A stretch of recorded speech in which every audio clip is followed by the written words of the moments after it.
Hey there, here I am. Hello. How's it going? Um, yeah, it's 11 p.m. Thanksgiving night, and I just thought I would friggin' stream a bit here.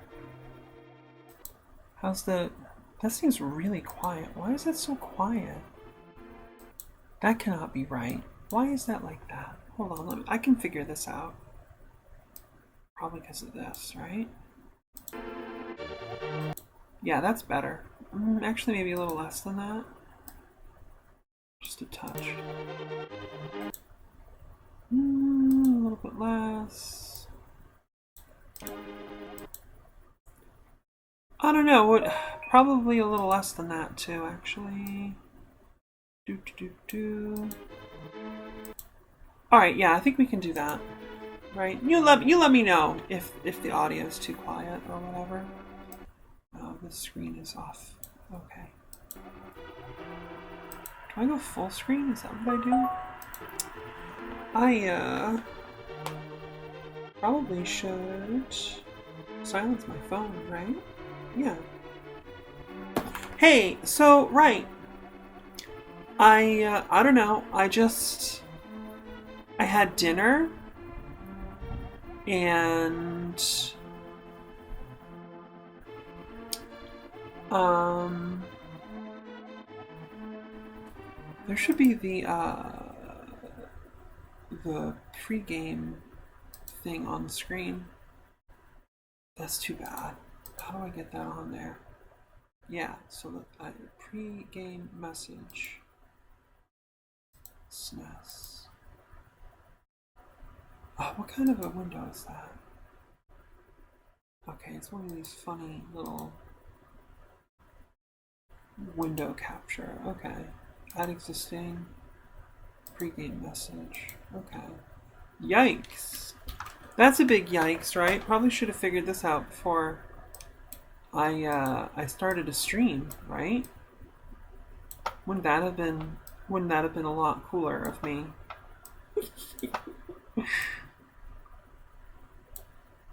It is, of course, 11 p.m.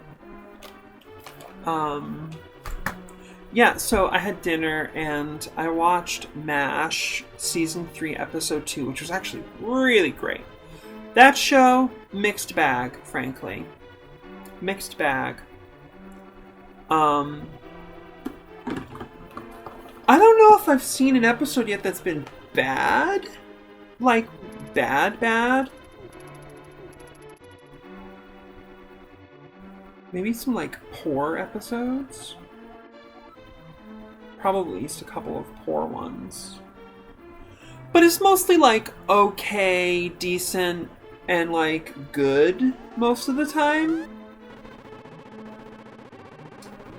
And there's even, a couple of perfect episodes. Yeah, I don't think I've given anything a 4 out of 10 yet. Some 5s, for sure. Good number of 6s. A lot of 7s. But, yeah, there's a good number of 8s and 9s, and even 1 or 2 10s, I think.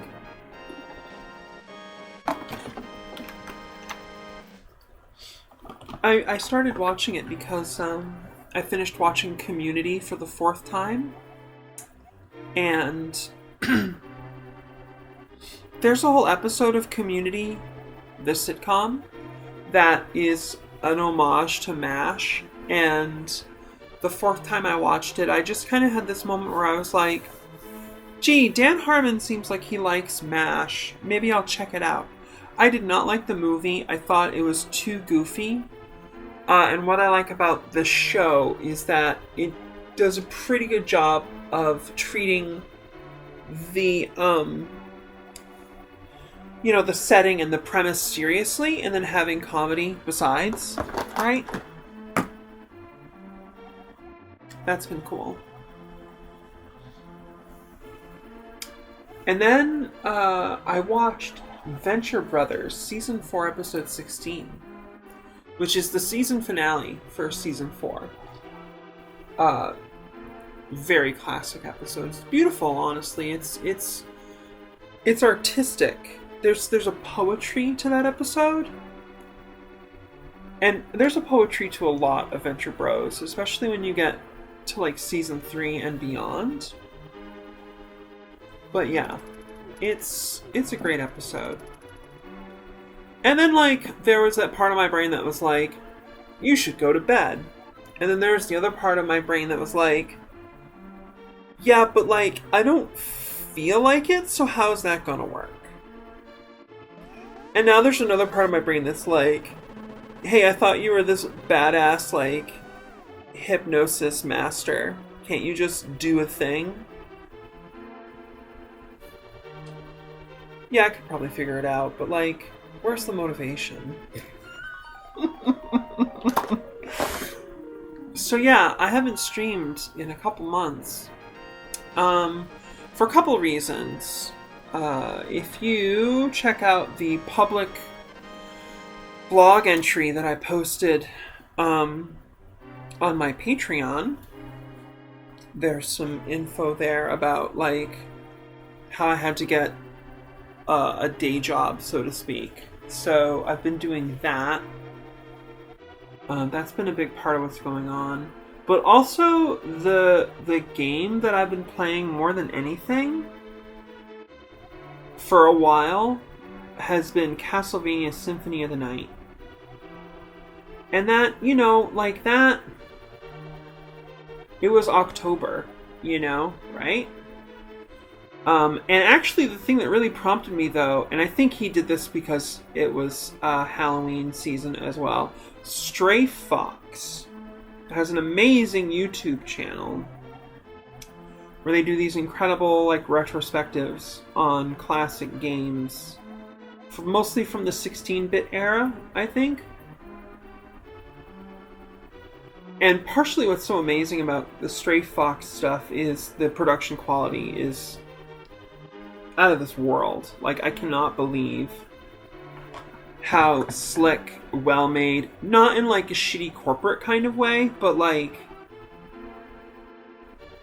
just really visually engaging. Like, there's a lot of interesting stuff going on. You have to see it. You gotta check out some new Stray Fox videos on YouTube, okay? Go check them out. And yeah, they did a Castlevania Symphony of the Night episode. And a true fact is, any old school Soten fan, if you play just like a minute of any of those classic soundtrack from the game, like, your Soten fan has to go play the game again. And that's what happened. I actually played it through twice. No, wait, 3 times. Technically 3 times. I started a new game on a new memory card and played it through the first time, which I think took like 12 hours. I was kind of like poking around, taking my time and stuff.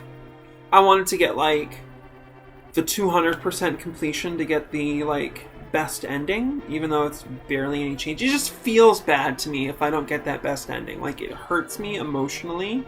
I'm like, damn, if you know the game, then you know what I'm talking about. It's like not saving the animals in Super Metroid. Like, what is wrong with you? It takes like 20 seconds. Just do it. Come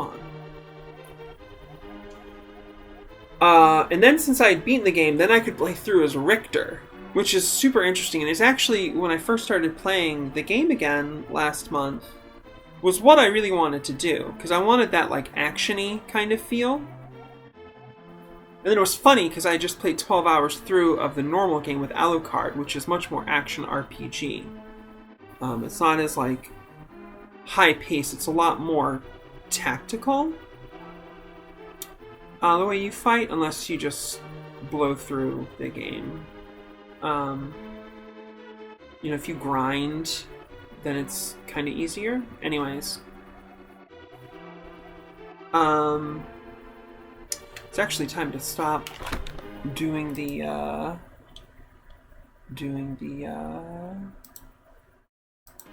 Yeah, is the game on the screen? Yeah, okay, it is. Cool. It's time to actually play the game. Because I said I would start in 10 minutes. Alright, let's hope that this save file has, or this instance of the randomizer has a decent sprite for us. What do we got? Little black mage. Neat. I could go for that. Sure. Why did that soda have a skull on it? That's it. We don't know. We'll never know, folks. Little fucking black mage from Final Fantasy. How about that? Neat. So then I had to, like, get used to playing in the action-y style again, like I had originally intended. But playing Richter in Symphony of the Night's pretty awesome. I'm a big fan. And then I read about the, like, secret hard difficulty, the lucky mode. You can enter a username, a specific username. It's a bunch of gibberish characters. Oh dear God, this was the, yeah, this was not sword assured in these, I was trying to play the game harder. Wow, I got a shield right away, that's neat. Okay, cool. Trying to play the game harder. Jesus. Inke, come on. Right, so if you enter in this, like, gibberish username, you can... oh, right. Oh, nice, I killed 2 of them. Drop some bombs, okay? I want some bombs. Damn it.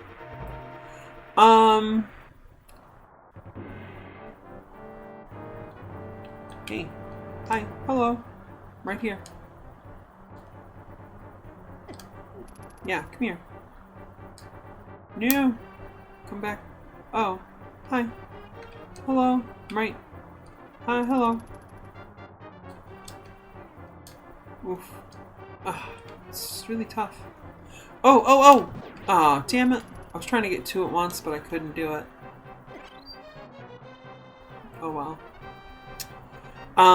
So, yeah, if you put this code in, then the game, just, like, destroys your stats. It's terrible. You're very weak. It takes a bunch of hits to kill any enemies. Yay, I got bombs! Fantastic. You're very vulnerable. You can be killed by quite a lot of things in the early game, which is crazy.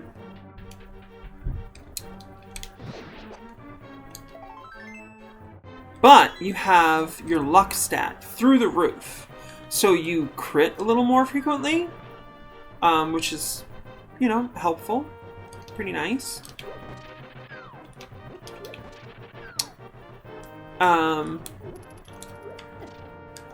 But most importantly, what's fun about the luck run is the enemies drop their special drops more often. And they have common drops, which, depending on the creature, depending on the drop, come, you know, with differing kinds of frequency. I love that, like, I'm a black mage, and what I got was the fire rod, because in a lot of Final Fantasy games, the fire spell is what comes kind of packed in. It's actually really cute. Hail Eris. It just dawned on me that I'm in here. That's, like, crazy cool, actually. Nice. And then monsters in Symphony of the Night also have rare drops, which, again, depending on the monster, depending on the drop, they have different rates of, like, frequency that they come down with.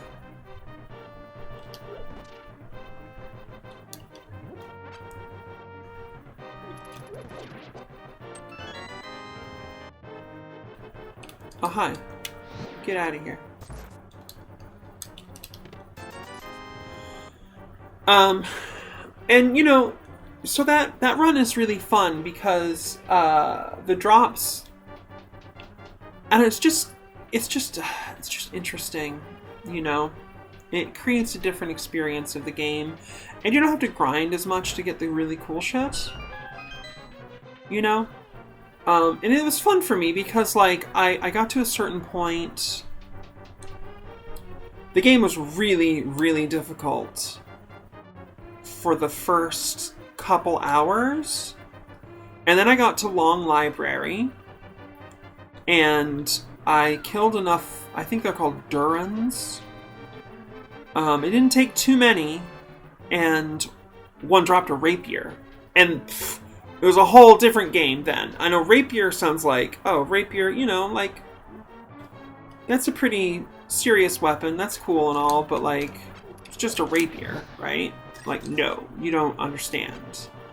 The rapier in Castlevania Symphony of the Night, first of all, it's got a really good attack rate and all, but more importantly, so when I say attack rate, the thing with Symphony of the Night is you don't want to be stuck. You don't want to be like, oh no, I can't move because I'm swinging my weapon, you know? Because that happens a lot. And you're very vulnerable to attack. And the rapier is a little better about that, but the biggest thing with the rapier is it has a special attack. If you do a Hadoken motion,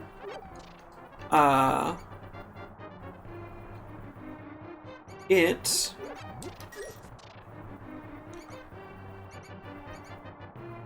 does this like super rapid attack. You do tons of hits really quick. It's so much more powerful than basically anything you've had up to that point in the game.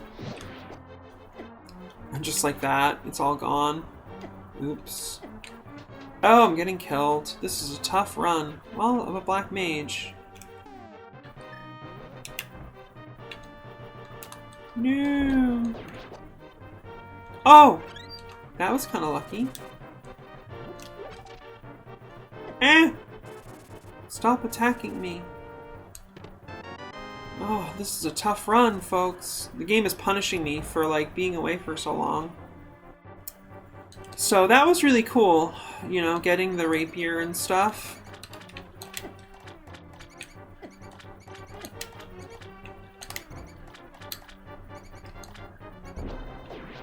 Oh, no luck.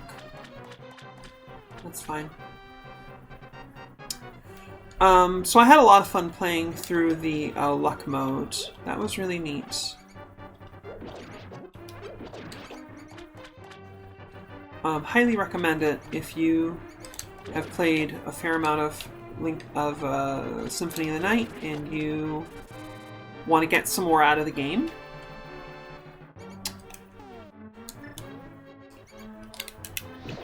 Please be the one with a key. Yes, got that key. Good stuff. Sorry for the arrow on screen. Damn it.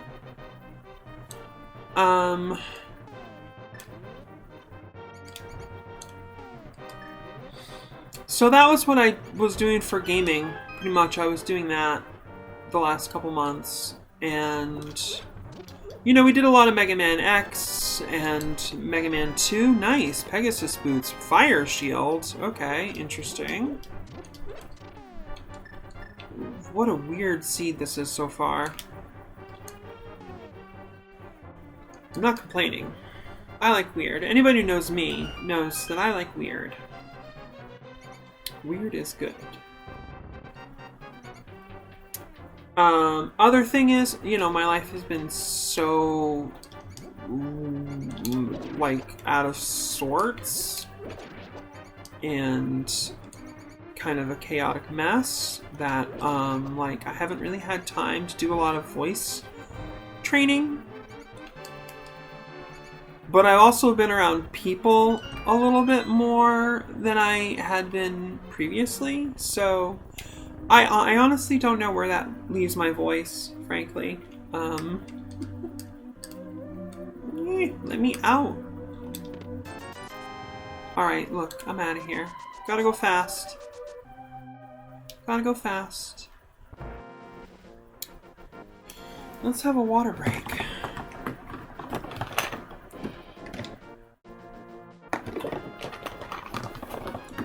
So if my voice starts slipping or whatever, like, hey.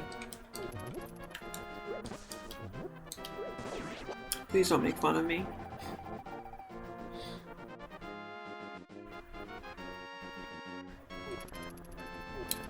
And my hordes of devoted fans will come for your precious data. That's how that works. Hey, 20 rupees. Not nothing. It's not nothing.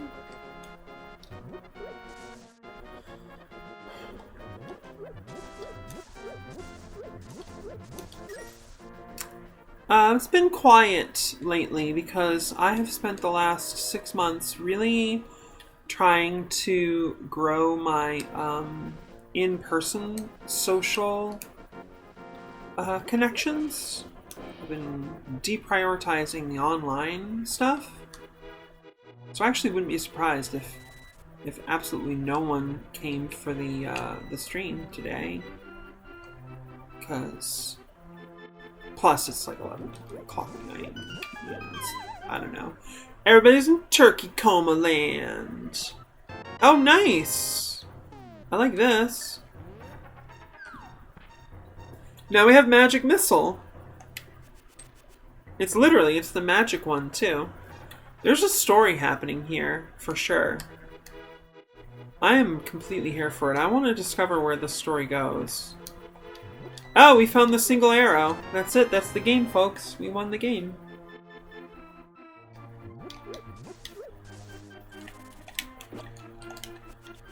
Yeah, that's right. Fuck off.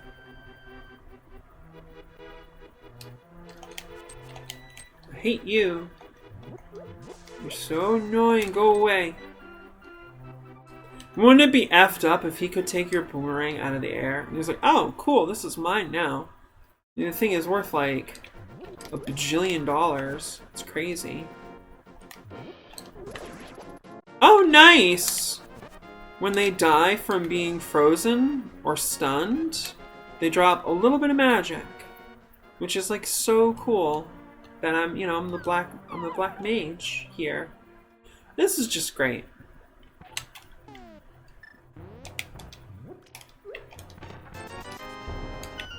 This is a really great story.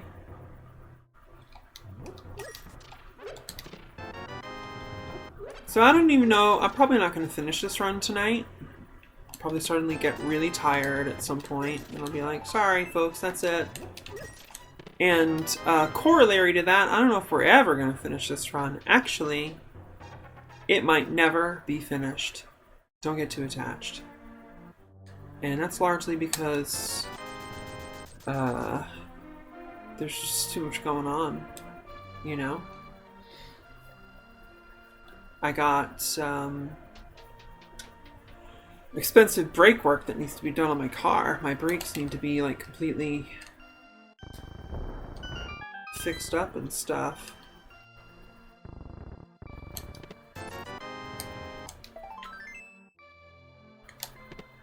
Ooh, we got a power glove.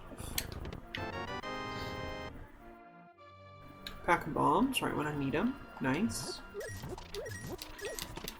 Oh boy, we got a sword. Yeah.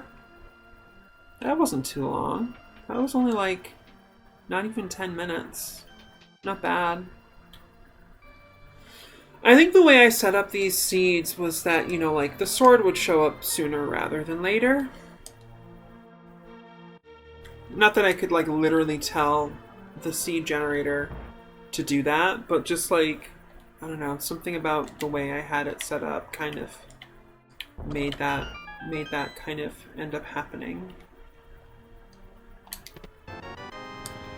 Which is good for me because I ain't about to do a swordless run. I am not a swordless Inke. No. No. I don't know, you know, who knows, maybe someday. I don't have any bottles yet, so I can't really go see Bottle Kid.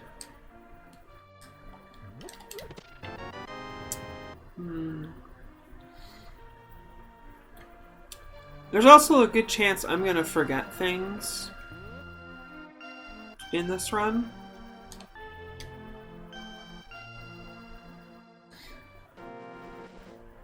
So there's that as well. Yay! I have a sword. That's great. Psh, never comes back to the library. Who needs to read?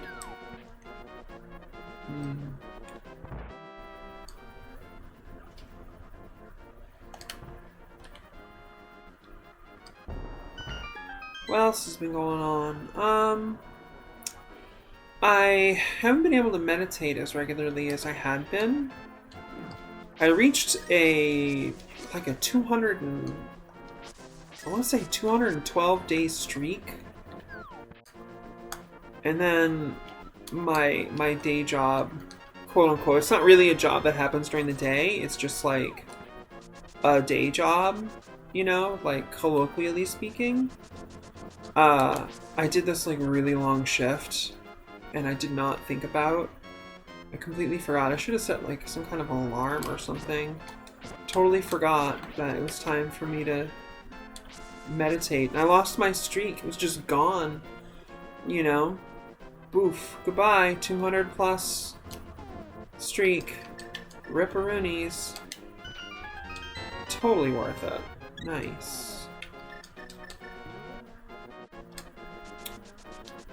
Yeah, I am enjoying this seat. This seat is cool. And then just like the job kept kind of like getting in the way. I don't know, like my flow, my routine, my rhythm kind of got disrupted. Oh wow, little packs of bombs. That's cute. I like that. Oof, he comes off hard coming up there. Dang. No, it's not that one. Oh, more bombs? That's cute, I guess. But I have meditated a couple times since then. And that's, you know, that's good. I've spent a little more time studying all the magic stuff. Got a copy of a book that I had been wanting for a while.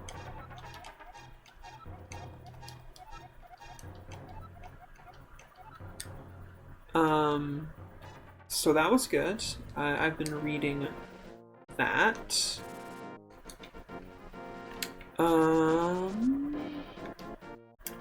Reading some comics sometimes when things are dead. Things are like, oh god, we gotta go there. Oh, gotta go there. Sword upgrade sitting up there.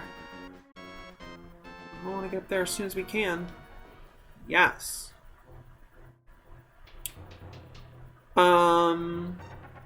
So I was reading through Spider-Man comics. Getting into, I think his name's Dan Slott.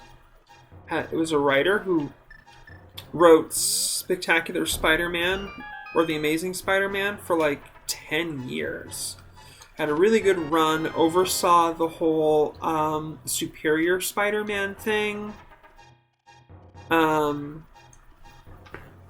So I went back to start over at the beginning of his thing, and I keep getting sidetracked. I keep getting pulled into other stuff. Specifically, the big thing that really distracted me was this super minor, like tertiary character in Marvel. Anya Corazon shows up early on in the ooh, nice. In the beginning of what was called the nice. I definitely needed that. Sweet. We got an armor, a mail upgrade. That's going to be really helpful. There's like a big story arc that Dan Slott started. I think it's called like Big Time.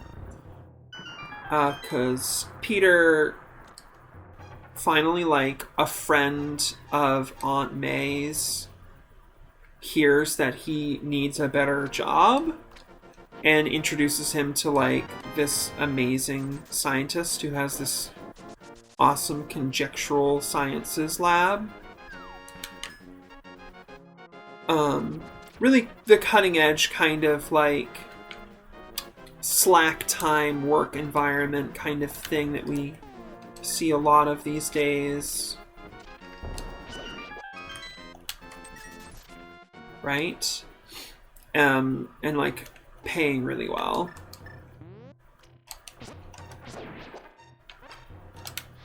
Burn!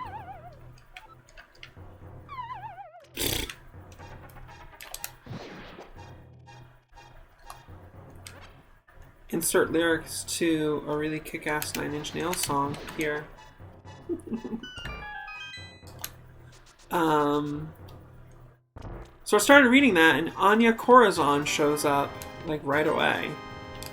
And she just has this really nice moment with Spider-Man where, like, he gives her some advice about, like, prioritizing.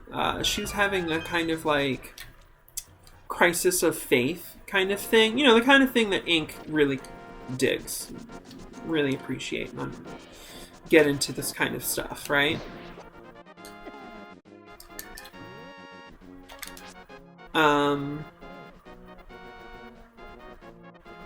And I was like, I want to see if this pays off. And with Marvel Comics, odds are like roughly 10%.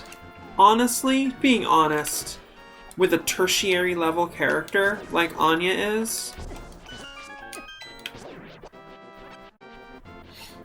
probably like 10% chance it's actually going to pay off. But I don't know, I just kind of liked her, so I looked her up on the Marvel Wiki. Nice, definitely needed to come here. Oh, which is this? Ether? How about some ether? So I looked her up on the Marvel Wiki, and they have, very helpfully, a complete chronological list of her appearances and stuff. And she started out in Volume 2 of Amazing Fantasy. She had a 6-issue story run, was her origin. And this was back in like 2005, 2006. This is the time period where the canon at that point with Spider-Man, Peter Parker, was that he got his powers because of this totemic magic thing. That the spider being radioactive was an unrelated thing. The radioactivity did not give him his powers, although it did affect him, and ended up giving him an edge in defeating an enemy who he otherwise would have been really vulnerable to. No, I don't want to spoil very much here. It's an interesting story arc if you don't hate the whole, like, oh, Spidey actually got his powers from this, like, totemic magic thing. Come on, get in there. Where's that subpixel? Uh-oh. We might be in trouble here, girls.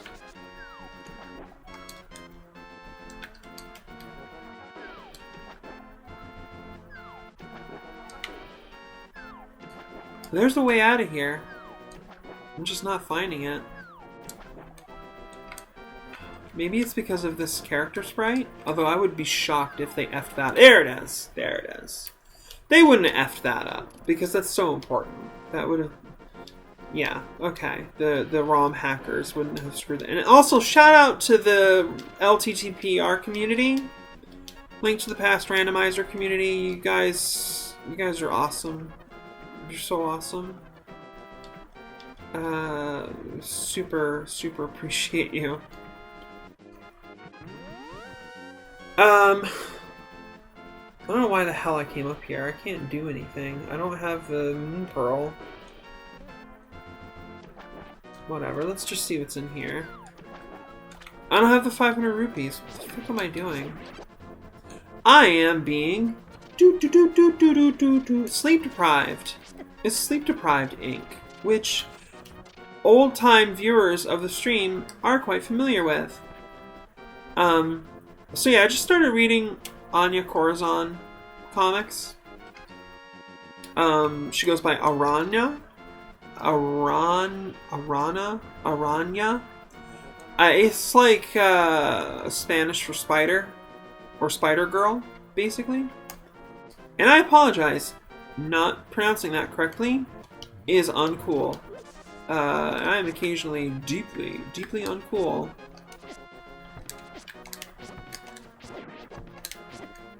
Look at this fucking archer owning me here. Damn. Where do I want to go? I think I want to go over here? Sure. We're running out of options.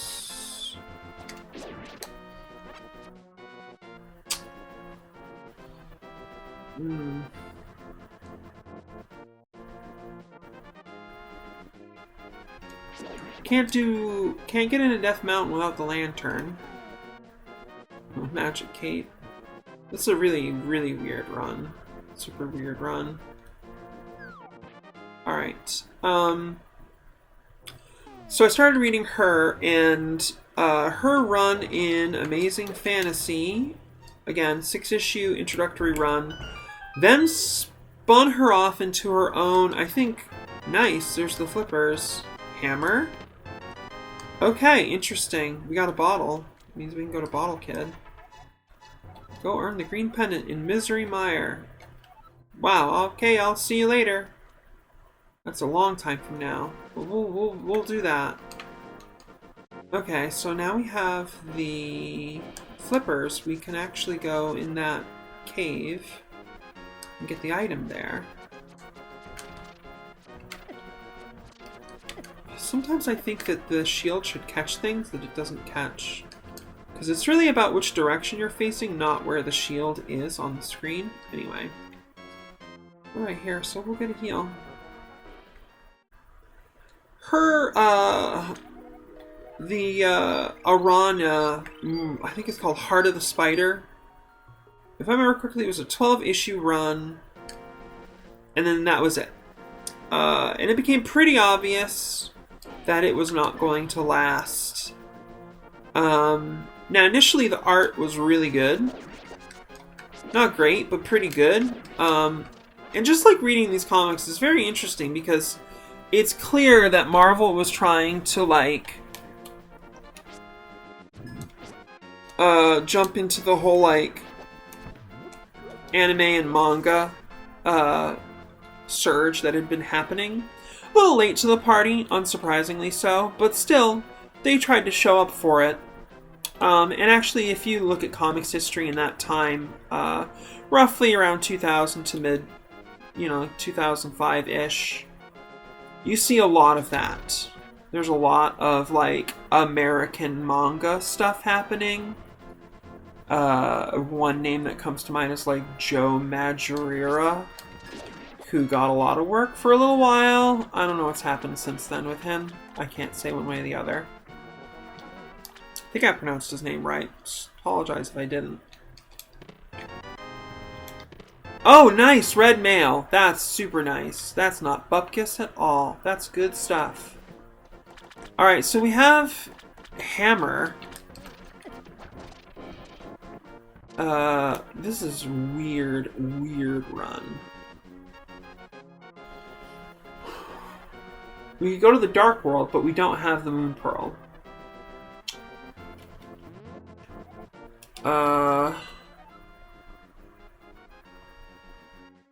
What am I missing?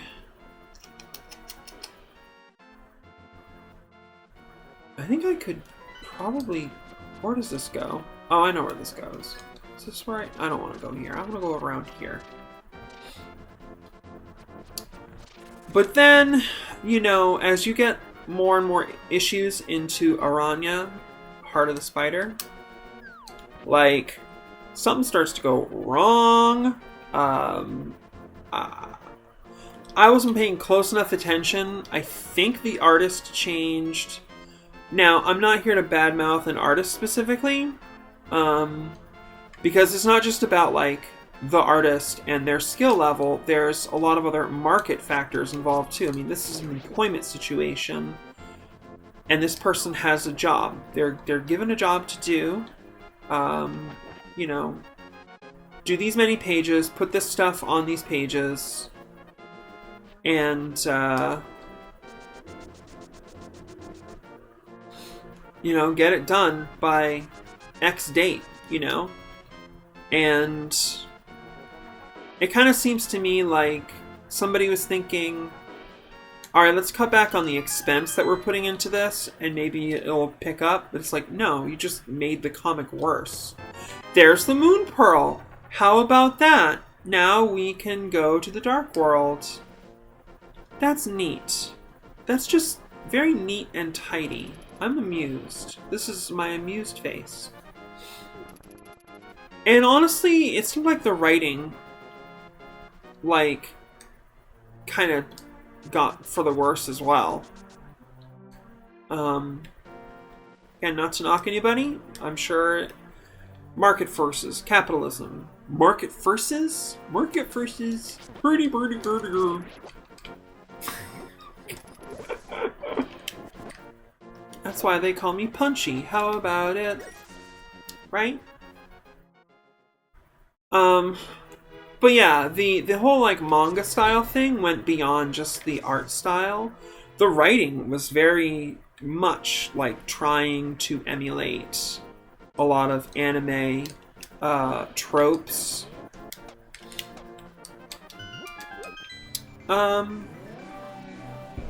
You know, like she's in high school and she gets this rival who, like, he's only working for the villain organization in the series on, like, a pay basis. Which, of course, makes me go, like, yo, why don't the good guys pay him? They have tons of money. Like, plot hole, right? Anyways.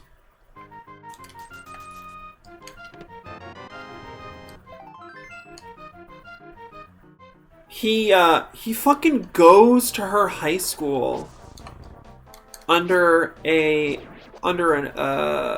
alias, you know? So like, but like he recognizes her because of a combat wound. Classic stuff. I mean, it's like straight out of Sam Raimi's Spider-Man 1, actually. If you've seen it,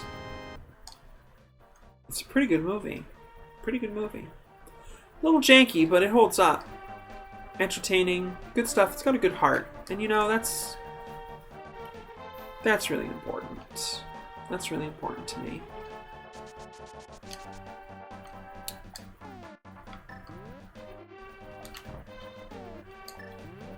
Or no, it wasn't combat damage. She has a fucking tattoo. That's like where her powers come from for a while.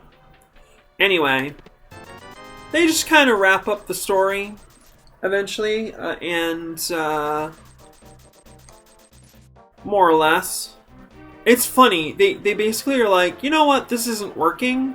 Let's take this character away from this stuff that we've put her in up to this point. And she kind of becomes the secondary character for a while. She shows up in a couple of like, at the time, Civil War was happening, so she shows up in some Civil War era stories. And for some reason, she gets paired up with Ms. Marvel, who we now more popularly know as Captain Marvel. This is Carol Danvers, who you might know a bit from the Marvel Cinematic Universe Captain Marvel film. And, like, half of every other Marvel Cinematic Universe thing since then she has shown up in, which, not a bad thing. Hey, get that power glove. Nice.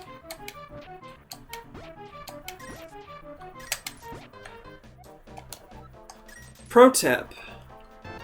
Go after that item last so you lose, stuff more slowly.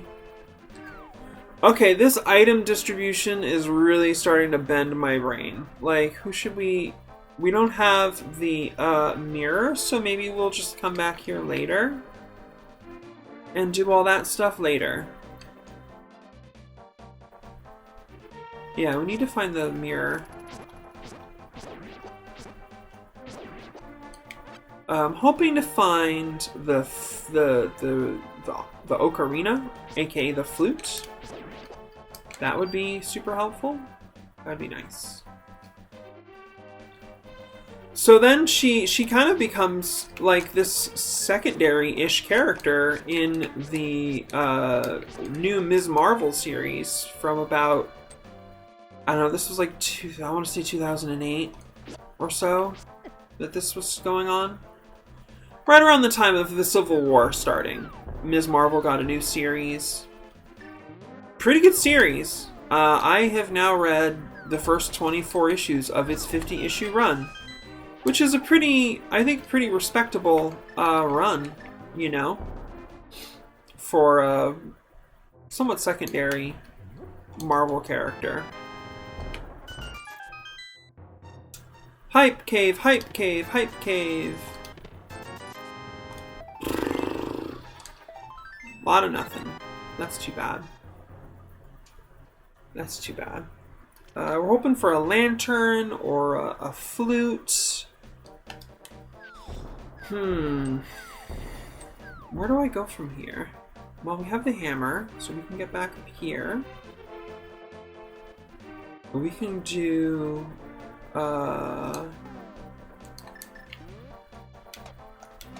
pyramid face. I often have forgotten to go into the pyramid. Don't let me forget the pyramid. Okay? Okay.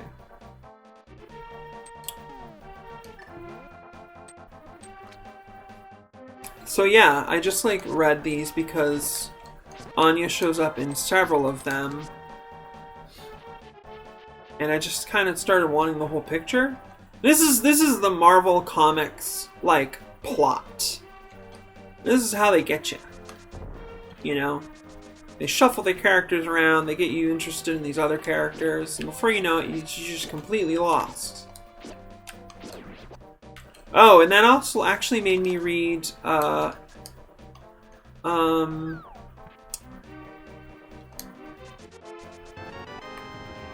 Great Lakes Avengers. Right before Civil War started was the Avengers Disassembled event. If I'm not getting things completely mixed up here. Some crazy shit happened, and the Avengers broke up. So for a little while there was no Avengers, right? And this really super minor character, I think he's called Mr. Immortal, he decides he's gonna start the Great Lakes Avengers. It is a black as pitch comedy.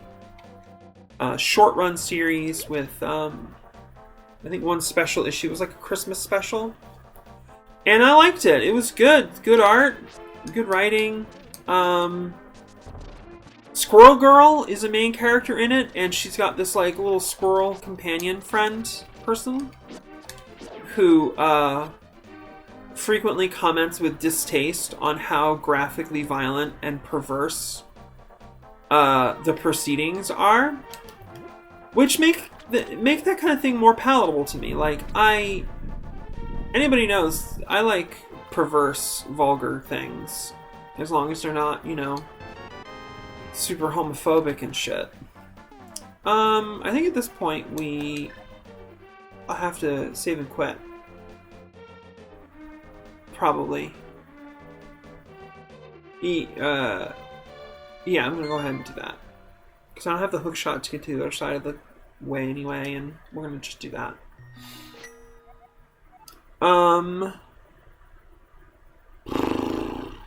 Sanctuary? Sure.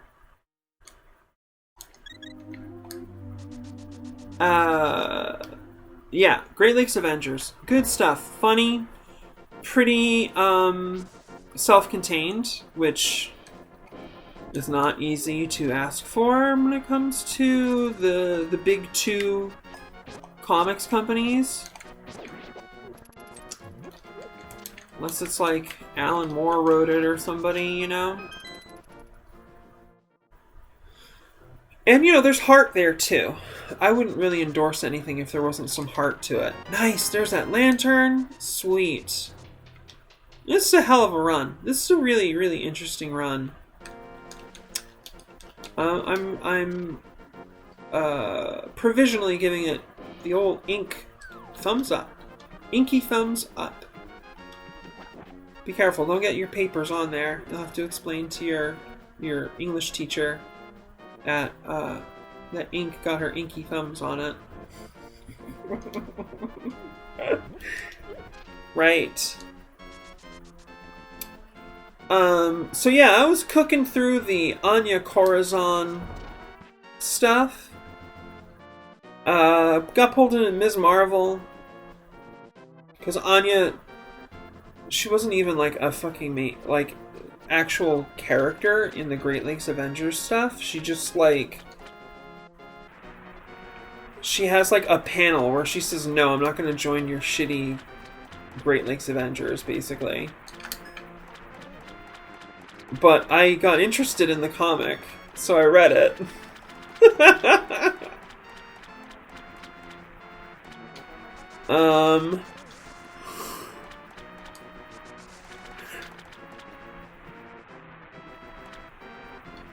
Got pulled into Ms. Marvel. Read through that up to issue 24, which is where Anya kind of steps off and she starts showing up in, like, very rarely. I don't know, she once again did not catch on, but you got a little bit more character from her. There was some interesting little developments with her character and stuff there. So that was cool. Oh, I need to give this mushroom to the witch. Don't let me forget to do that.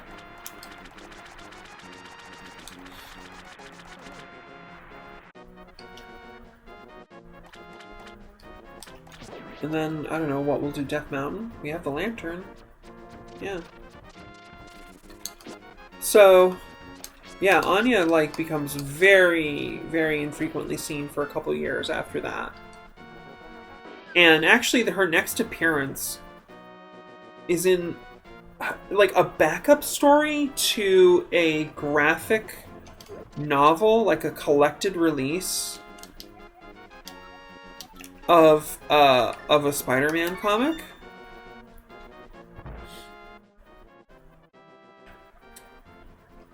And oh, I gotta go off screen, don't I? Dumb. And, like, I couldn't find that actual, like, collected volume. So, that little Anya side story is lost to time. Fantastic! Yes, I love this.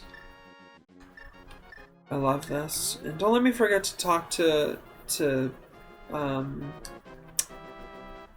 Bottle Kid. Gotta talk to Bottle Kid, for sure. Okay, cool.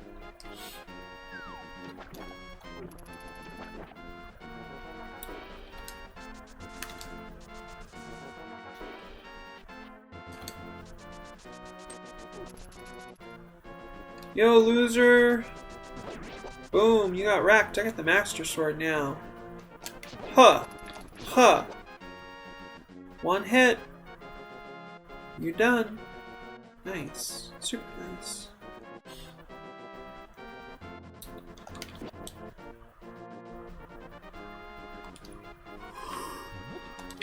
And then, you know, I watch YouTube. You know, fairly a good chunk of a frequency.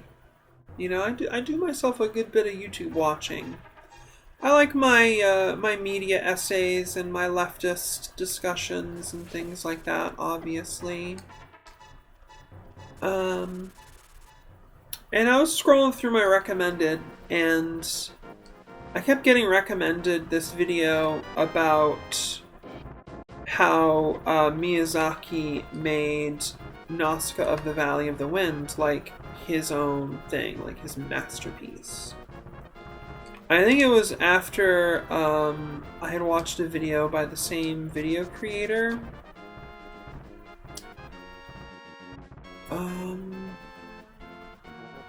Yeah, I can't remember now. It was some other anime. They were talking about how great some anime was, basically. And it was a good video. You know what it probably was Perfect Blue. I'm guessing it was Perfect Blue. I think I saw a video about Perfect Blue, because I freaking love Satoshi Kon. He's great. I don't have the mirror. What am I doing here? Death Mountain drop? Can't do it. I need the mirror to come up here. That was... Okay, so... I don't know. Where do we want to go from here? I guess we can go to the village.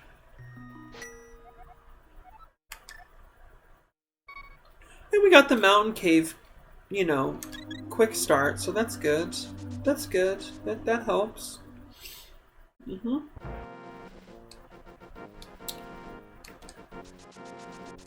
Yeah. Let's go back to Kakariko village here. So I loaded this YouTube video about Nausicaa of the Valley of the Wind, which is probably got to be in my top 5 favorite anime films. Hard to say exactly because of all the Evangelion movies. You know, Akira, right? Perfect Blue, Satoshi Kon films, etc. Nausicaa of the Valley of the Wind, though, has got to be way up there because it just has way too much emotional resonance for me. It's a big part of how I got into anime and how something was kindled inside of me as a small child by seeing Nausicaa.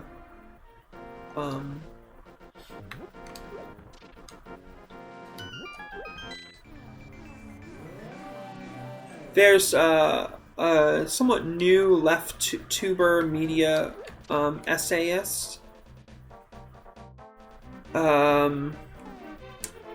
What's her name? I want to say it's like Luna something. I follow her on Twitter. She's great. Actually, they might be using they/them pronouns, for which I apologize. So, here's my profile. Following. Lola Sebastian. Lola Sebastian has been trying to get this video about like how important Ghibli films are. Trying to get this video up and just like stay up and like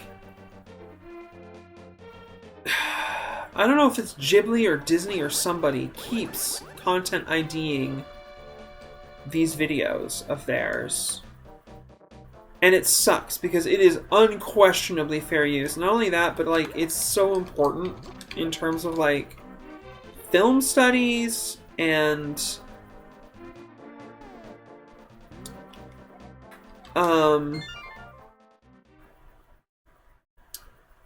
appreciation and everything.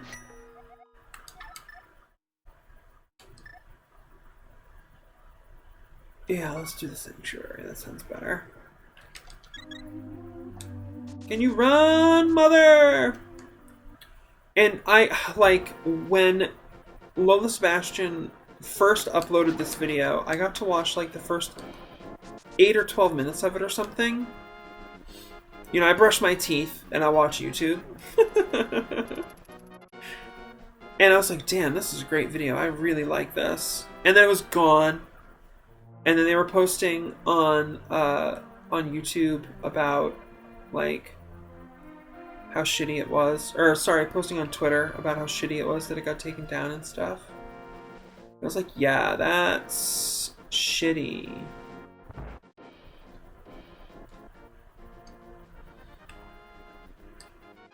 Alright, what kind of smiths do we have this time? What are you smithing? Mirror smiths! Yeah! Sweet. Sweet, sweet mirror smiths. I fucking love it. I love it. So what they were saying with this Ghibli essay was that there's something about the artistry and the narratives in the classic Miyazaki films that awaken soul inside of human beings, which is very important for children. If you've heard me talk about children's media much before, you will be familiar with my complaining that, like, far too many people are making media for children, are allowed to make media for children and promote it and everything. And their mentality is children are stupid. Like, that's literally what they think defines childhood, is dumb. Child is like adult, but not braining. And that's so completely wrong, and simple, and insulting, and terrible, and it's bad for everybody. It's harmful, you know? You are doing a harm. I dislike this. We got that mirror. A lot of things are opening up for us now. That's pretty cool, huh? It's pretty cool.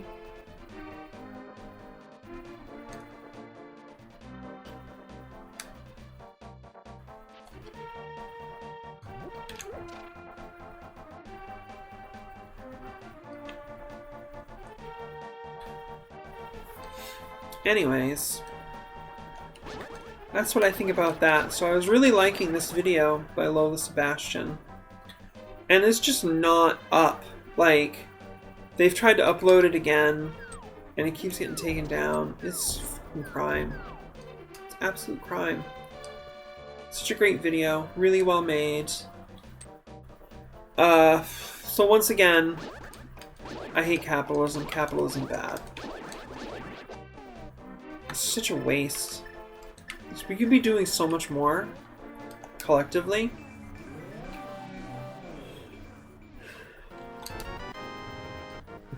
Okay.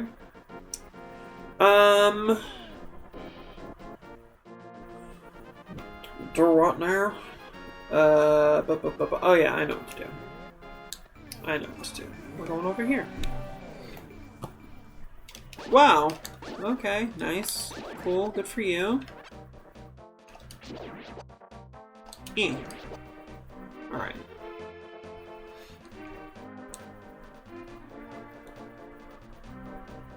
So I started watching this video about Nausicaa. And actually, it's not about Nausicaa the Valley of the Wind, the theatrical animated film. It's about Nausicaa the Valley of the Wind, the, I think, 5 or 6 volume manga, maybe 7 volume manga that Hayao Miyazaki got to do. Just completely, like, himself, you know? It's not... You know, because, like, in media criticism, we talk a lot about death of the author, which a lot of people misinterpret. It doesn't mean that the author doesn't matter, like, at all. Like, their intent is meaningless or whatever. It just means that it's far from everything. It's definitely not everything. Right? Right.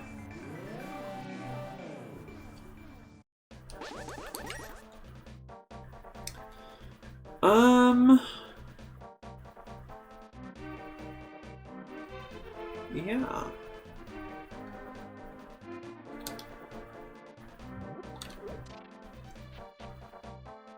But when you have somebody who's more or less solely writing and producing a manga, you might have had assistants, but like they would have just been like backgrounders and, you know, in-betweeners, and he would have been supervising all that, right? Like super closely, more so than you could even supervise a an animated production, right? And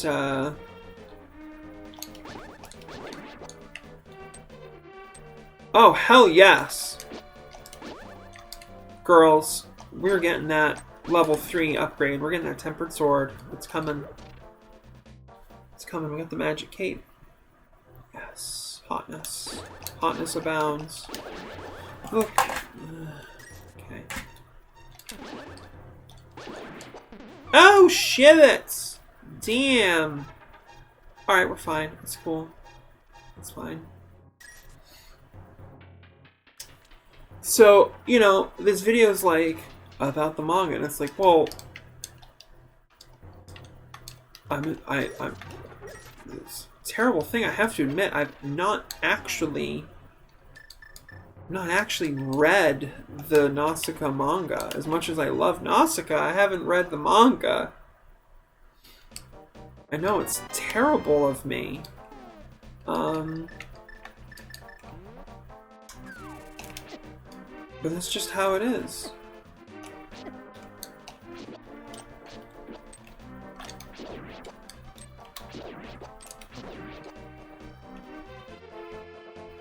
Just... I haven't had a whole lot of time for comics. I prefer to read them in, like, actual hard copy, like, physically in my hand. But that's expensive. I, like, honestly, as a poor person, I do not understand how people have money for comic books. First of all, they take up so much space. God. You know, it's different when you're younger. You have space. You don't have, like, tons of things like I have. I need to get rid of things. Somebody help. Somebody help me get rid of things.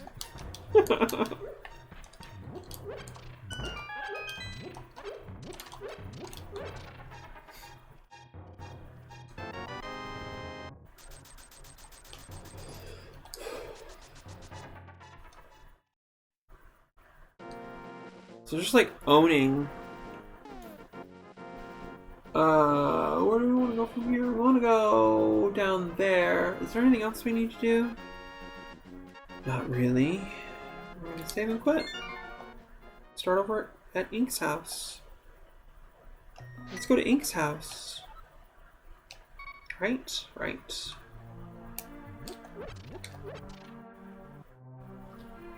Let's go get that. Let's go get that sword upgrade. I'm a fan of this idea. Also, having the Book of Medora means that we can read the statue on top of Death Mountain when we get there. The tablet. It's not a statue. It's a tablet. Do you know what I mean? So yeah.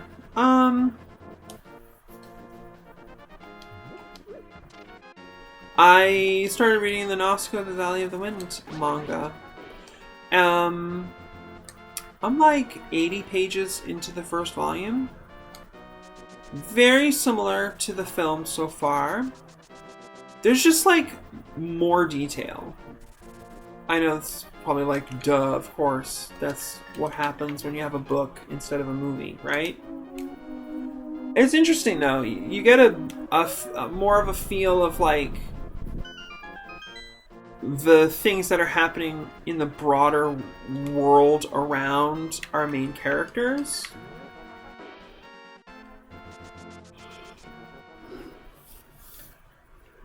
And that's cool. There's actually a map in the first book of like the area. Pretty neat, huh? Neat stuff.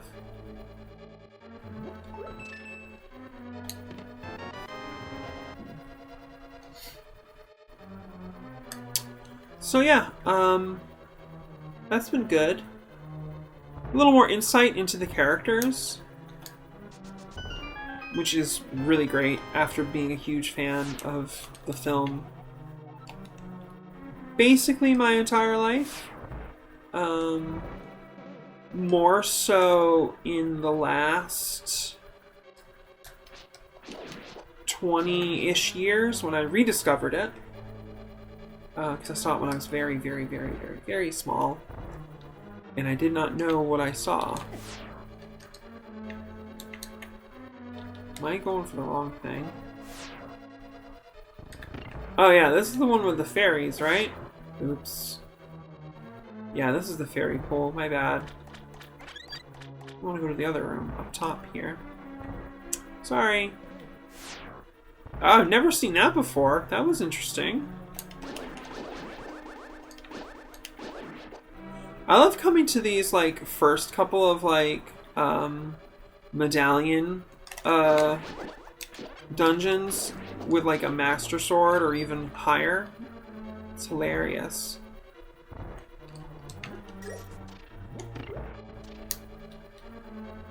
Randomizer's the best.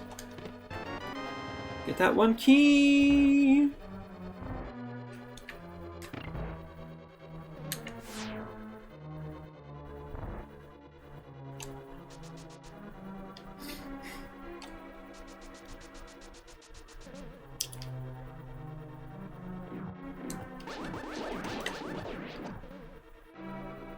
And then for years I just had this impression in my mind, these like images from the film that had burned themselves into my brain forever and ever.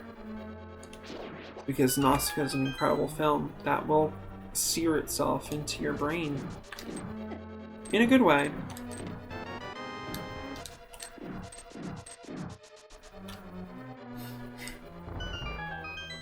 The music, not just the visuals, it was both. Like, several of the musical pieces in Nausicaa completely got stuck in my brain. And the imagery of her riding the Maeve, her little sky rider.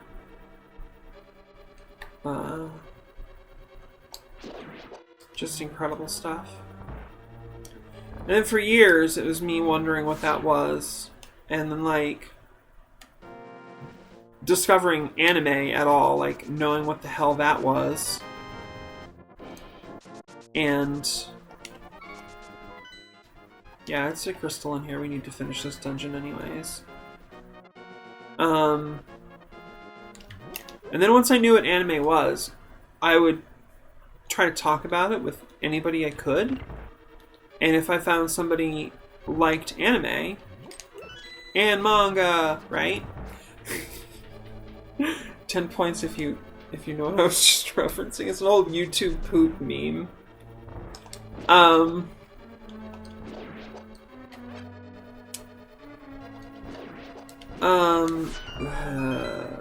Asking them if they knew what this thing was, right? And then I got lucky. There was like an image of her in the back of a book that I had at one point, and I'm like, what is this? Who is this? You know, and it wasn't clear. There was like a bunch of books being advertised. A bunch of like things being advertised in the back of this comic. And finally I met somebody. We're supposed to have this job shadowing day in high school. And the high school did not know what to do with me. Like, if you know me, then that probably, you're like, oh, of course, who the fuck knows what to do with ink? Those people, no way. They would be completely at a loss, you know?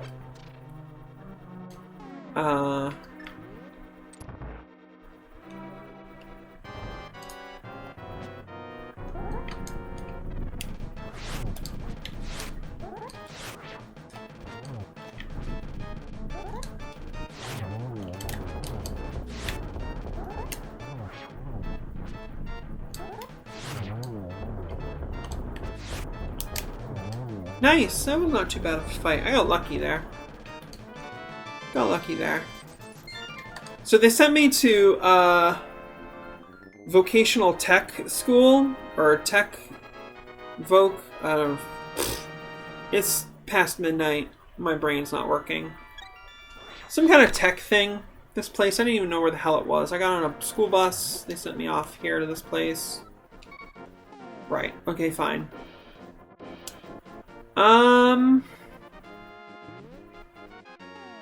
We have the mirror, so we can now get on top of Death Mountain. Okay, cool. Cool. Good.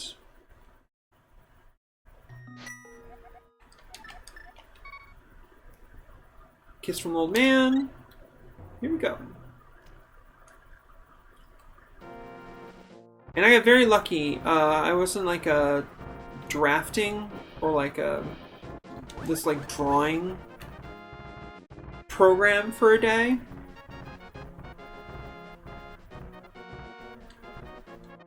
And the teacher hated manga and anime.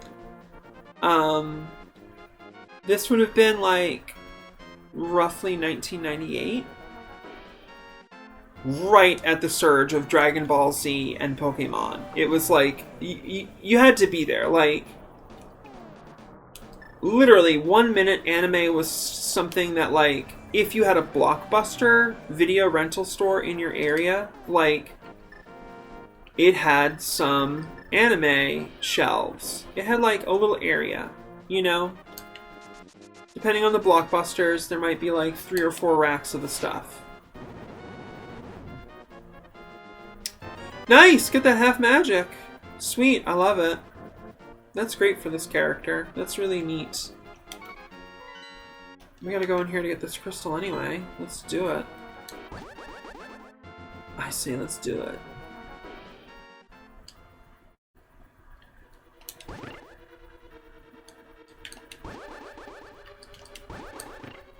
Cool.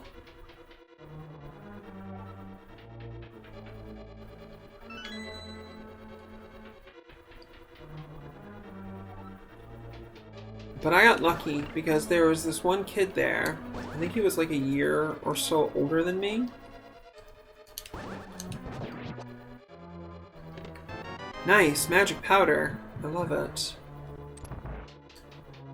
And he fucking knew what Nausicaa was.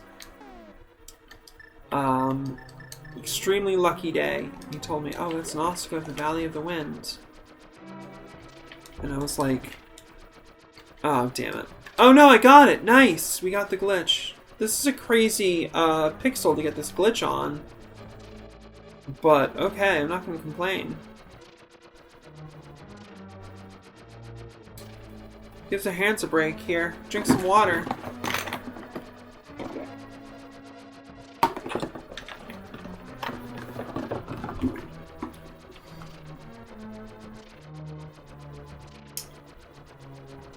And then I got lucky again.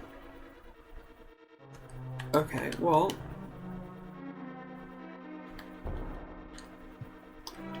I think we soft locked the game, folks. Oops. Not fully soft locked, luckily, because we have the magic mirror. But that was too bad. That's lost time. That's like a minute or something of lost time. Bummer, buddy. Yup.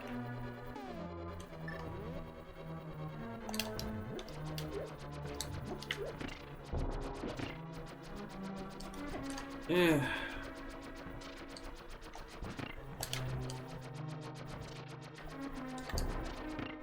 Alright. You should be able to get out of this now. I hope.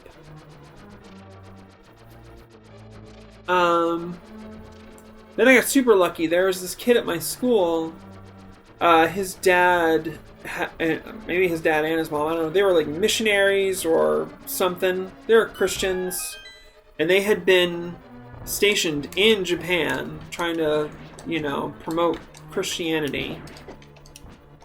Which Christianity in Japan is kind of an interesting story. There's a lot to it, of course, because Japan is a big place, and Christianity is a big, complicated thing.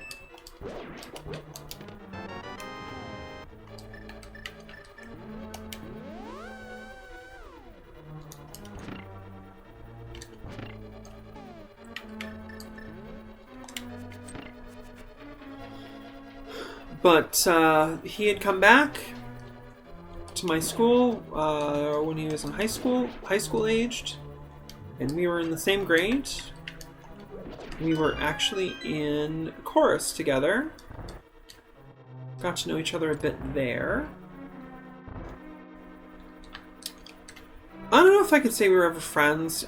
To be honest, I honestly, I never really know what other people think that word means. I use it casually sometimes because other people seem to, but honestly to me, a friend is so much more than like anybody else seems to really think. We could bomb jump across. Couldn't we?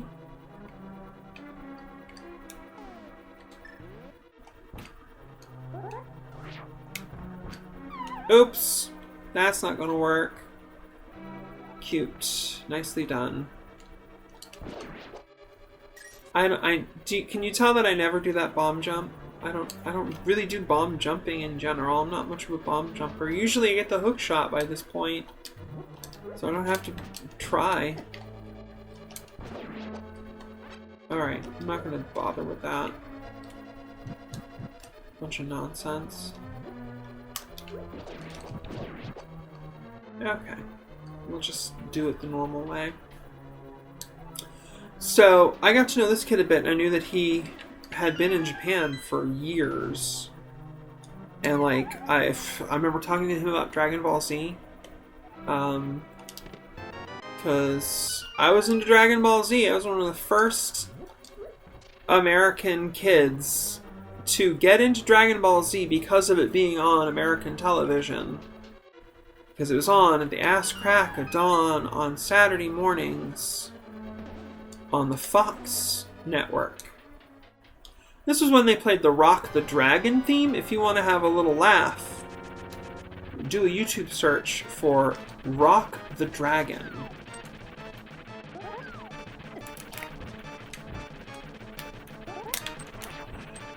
Oh, God. I should not have the bomb equipped. Why do I have the bomb equipped? Don't know. I don't know. I don't know.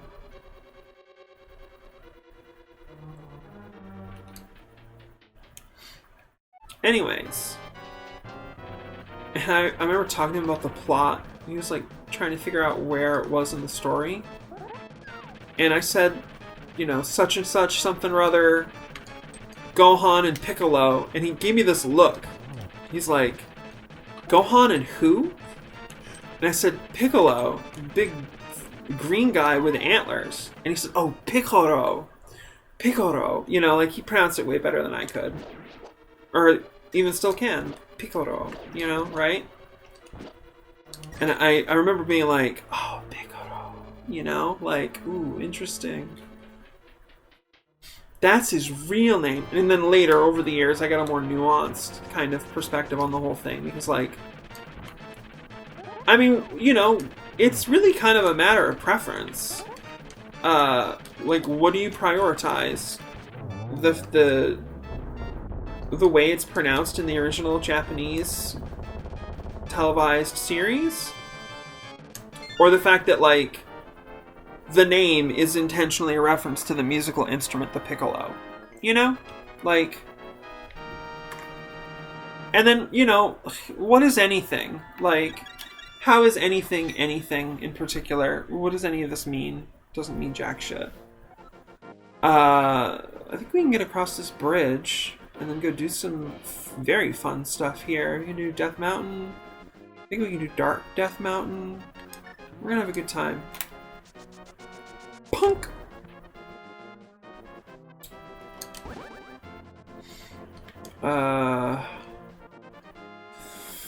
Where do I want to go? I don't know. I don't know where I want to go. Need that hook shot, though, for sure.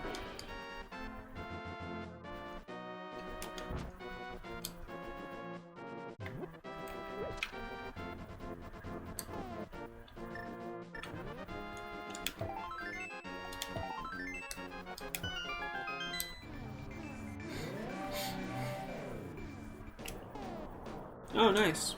We have what we need to get inside of here. Cool. That's good. So anyway, this kid I knew in high school, he knew what Nausicaa was. He knew it by name.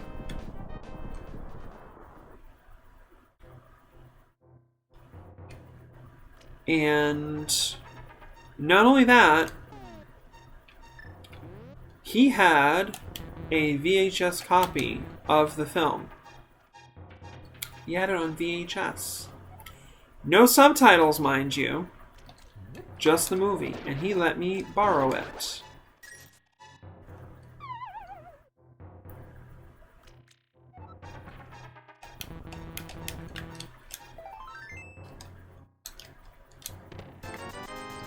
So I finally got to see Nausicaa of the Valley of the Wind again. After like 12 or 13 years. And it was everything my memory told me and more. You know, it's one of the most beautiful films ever made by anybody, anywhere. Is that everything? God. My brain is really starting to fail me at this point. Pretty sleep deprived. I'm not going to be beating my PB here. Run number 2. I have a really sick sub 3 run. I think it was like 2 hours 40 something. Yeah, I don't need to be here.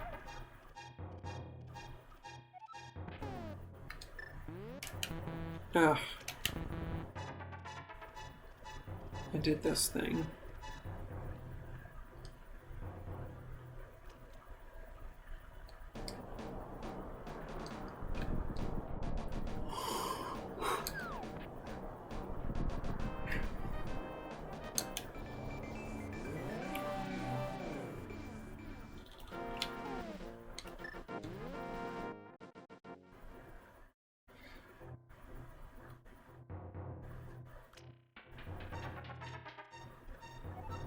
No, we went the wrong way.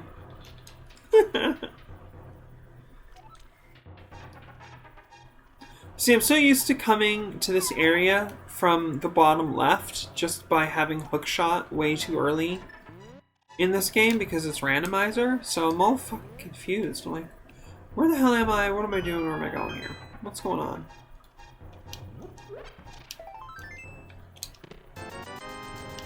Plenty of money. We should go to the Wish Island and get us some more bombs and arrows. For sure.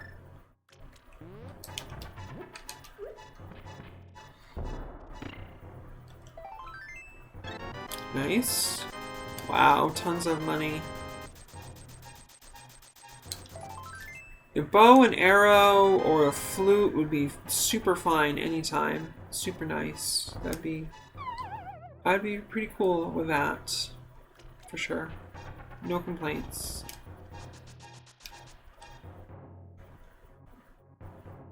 Oh yeah.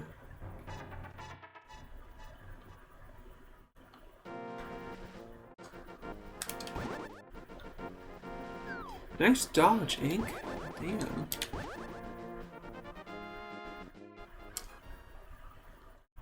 And, then I was frequenting a comic store. Well, they sold comics and, like, hobby stuff, you know, like role-playing game books, miniatures, all those things, kind of like that. And the wife of the proprietor, it turns out that she had really been into anime, and she had been a big part of an anime club somewhere in the region. And this was about 2000, I don't know, 2002, 2003 maybe. And at that point, you were able to get most noteworthy anime on DVD. And this anime club, they were kind of liquidating their collection.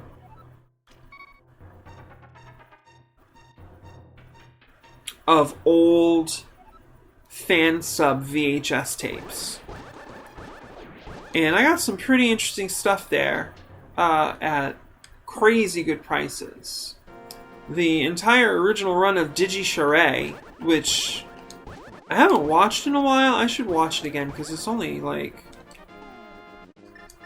I don't know what, it's a little more than an hour, maybe 90 minutes altogether, the whole thing. Because each episode is only like 4 minutes long or something, right? Anyway, I got that. I got a couple of tapes of Kodomo no Mocha, Child's Toy, which is a pretty interesting series. And I had gotten the manga as well. I actually ended up getting the entire run of the manga.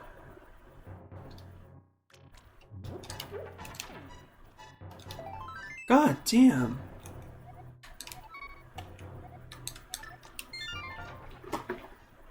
And tell you, if you're a fan of the anime Kodomo no Mocha, also called Kodocha, you're shit out of luck, because that anime ran for more than 70 episodes, and like, you fucking cannot find the full run of it anywhere. I don't know what happened. You can get a bunch of it. Actually, take a little sidetrack here. I will actually tell you how much of it I do have, and that'll give you some idea. I've now reached the point of sleep deprivation where I'm just looking through my library of anime to like make a random stupid point about some obscure... I mean, it was popular. It wasn't like super obscure.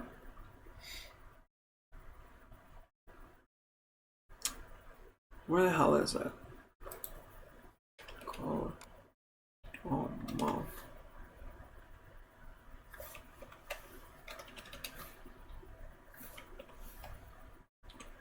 Gotcha. Okay, here we go. KTPL Kodocha.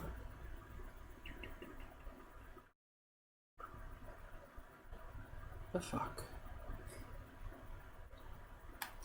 God, I'm telling you, like, organizing things sometimes is so hard.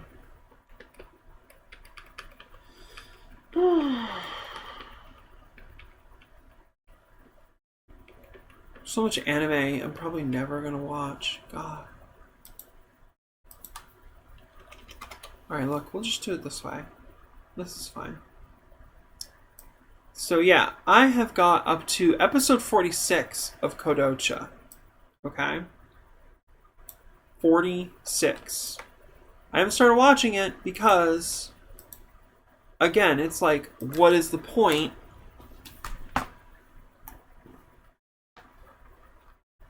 Because you literally cannot find the rest of it anywhere. It's like it doesn't exist anymore.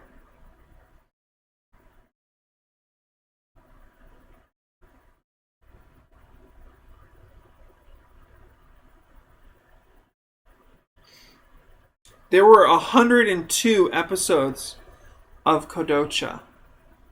Okay. 102. And like, good luck finding more than 46. You know? And there's, you know, it's not just like a silly, goofy thing. Like, it seems like it in the first, like, couple minutes, but like, that show gets serious and dark. Like, there's, you know, there's these like 12-year-old characters. They have mental health problems. Relatable, right? And there's story arcs and stuff. And it actually does end. I don't know how the anime ends, but the manga ended. Wrapped up everything. I liked it when I was like, what, 22? I was about 22 years old. Alright, what do we have? We don't have the bow and arrow. We don't have the hook shot.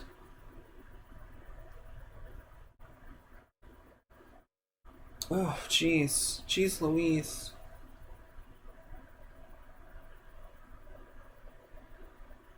I think we could do, thieves? Probably do the thieves hideout. I think that's doable. Yeah, nothing else is really jumping out at me just this second. Oh, you know what? I have got the magic powder. Which means we gotta go visit our little demon friend.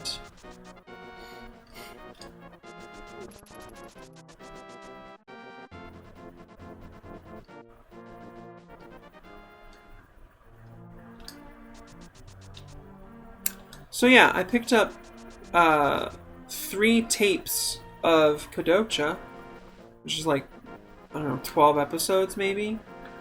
Fan subs, baby! Old school! I loved the machines that they used back in the day to put the subtitles on the screen. Some fan sub jobs are like, so well done. They have character, you know? Like old school animation has character. But different. What do we got? Bottle? I mean, it's good to have a bottle. Never know when you might need a bottle. Oh yeah, we were gonna go to the wishing island.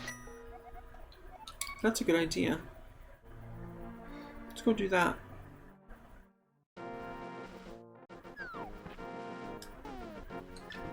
Definitely.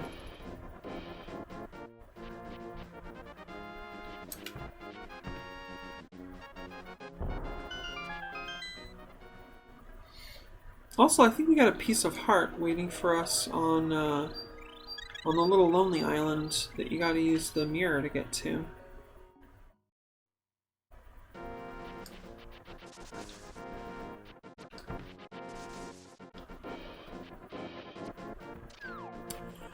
But anyway, the real gem, of course, was a fan sub copy of Nausica of the Valley of the Wind, which I still have to this day. From back before it was available commercially.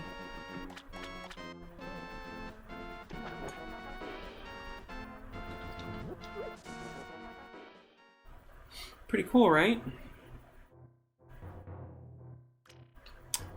Bombs, please. Yeah, let's take some arrows too.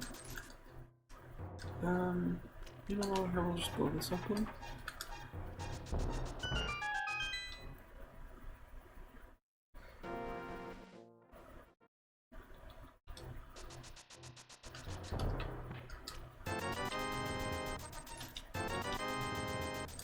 Yeah, baby. Yeah. Fairy. Goddess, fairy. Venus, goddess of fairies. When I hit you, it's gonna go bang. I hit that shit. We're being silly right now. Very silly hours. Right. So that was quite a treasure for me to get Nausicaa.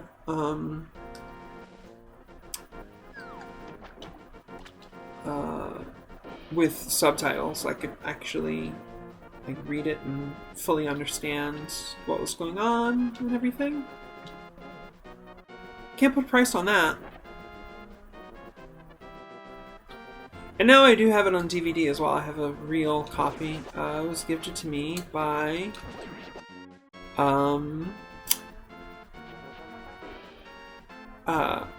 a former friend. Which, honestly, I could just say friend, and odds are like 95% chance it's going to be a former friend. Because, well, I'm inclined to think, you know, when you're poor, the whole, like, personality disorder, you know, and, like, rate of significant mental illness starts to go up, and then you have conflicts and things happen. So, yeah. All that economic pressure, you know, doesn't make you racist, but it can make you a little testy.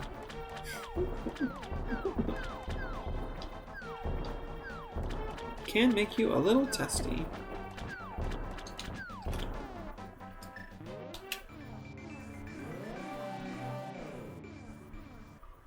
Oh, it's just a fucking 20 rupee. Whatever. Do what now? Oh yeah, we were saying we could go to the thieves' hideout, right? Sure.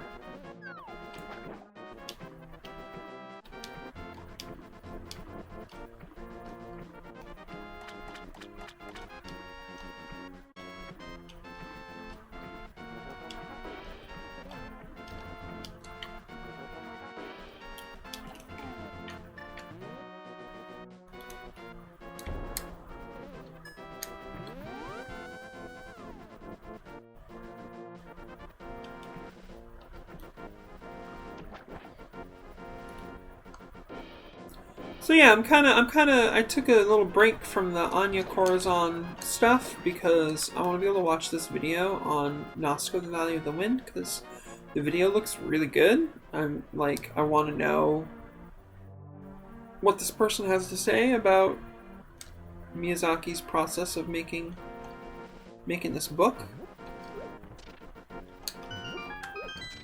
And I've always wanted to read the book too. You know, obviously, it just kind of, I don't know. It's hard to say exactly what kept me from it. The art is pretty dense. Old school. I like it, obviously, but yeah.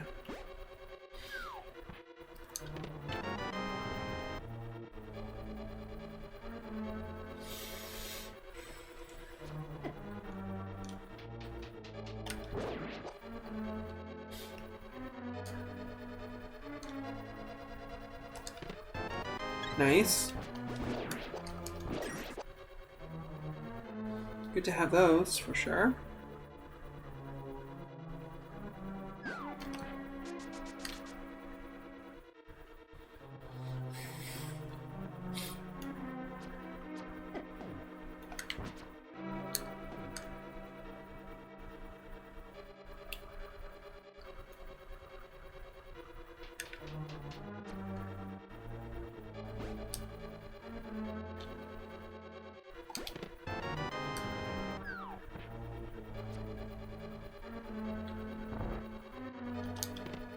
Ice Rod, cute.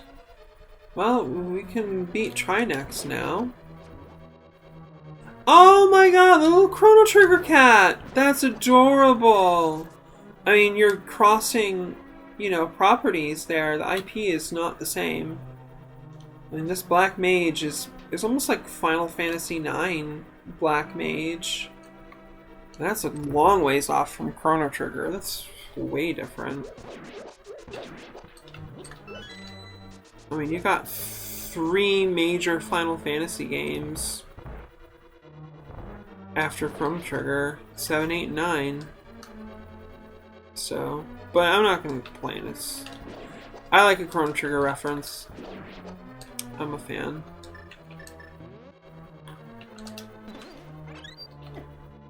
Chrono Trigger's good. I was actually just thinking about that earlier. I was like, kind of want to do a playthrough of the ROM hack. What's it called? Crimson Memories or something like that.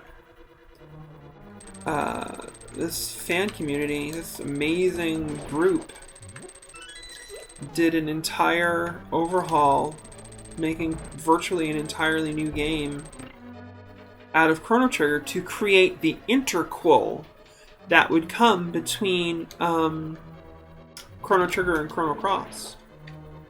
Yeah, so I've just now noticed that like my voice is definitely dropped, so I need to just give me a second here.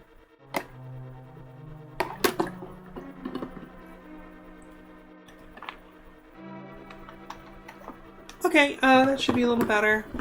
Gosh. Voices are funny things.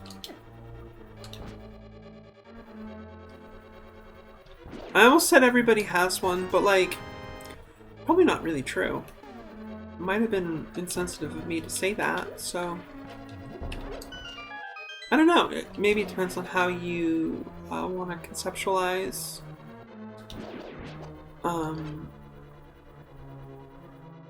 the meaning of voice. To have a voice, you know, it could be a poetic expression, after all.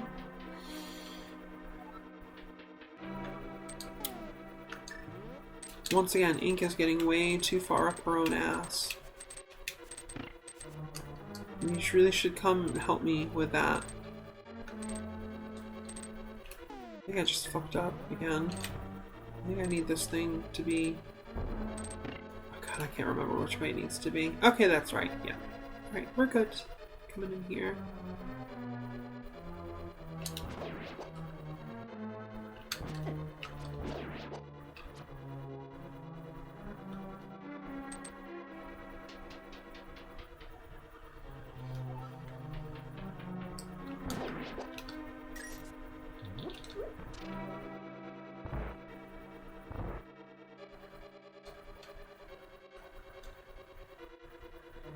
I need a key to get in that other room.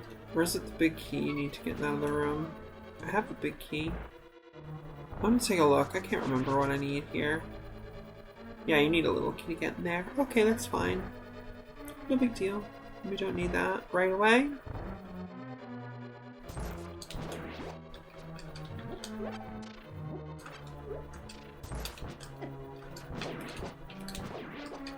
Oops.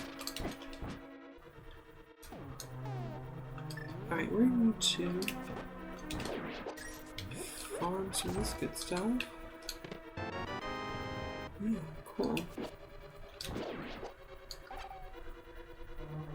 Because that's going to be useful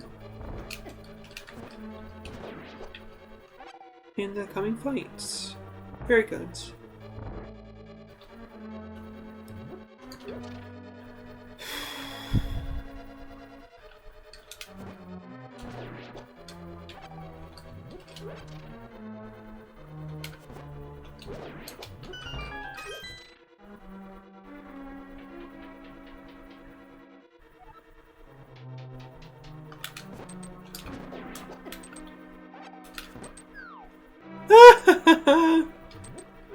I literally just made him fall down the hole. That's hilarious. Whoever programmed that to work that way, just... I tip my hat to you. Super cute. Give us a bad joke. Gloves open a handful of checks.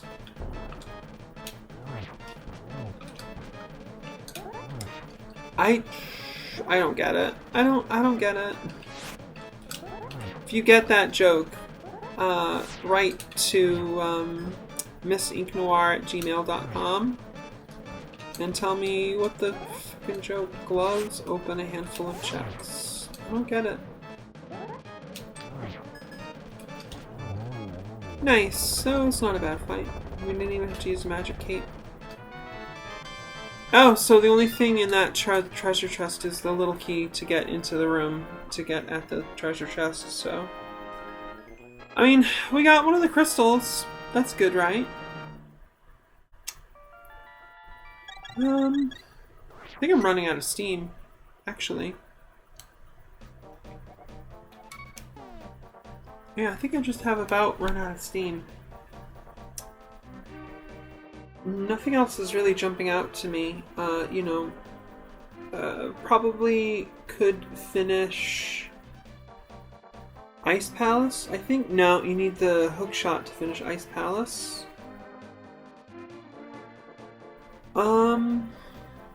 Could finish the Lost Woods one? Skull Woods?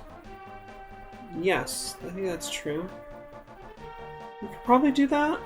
See what happens? It's just north of here, so it's like right there.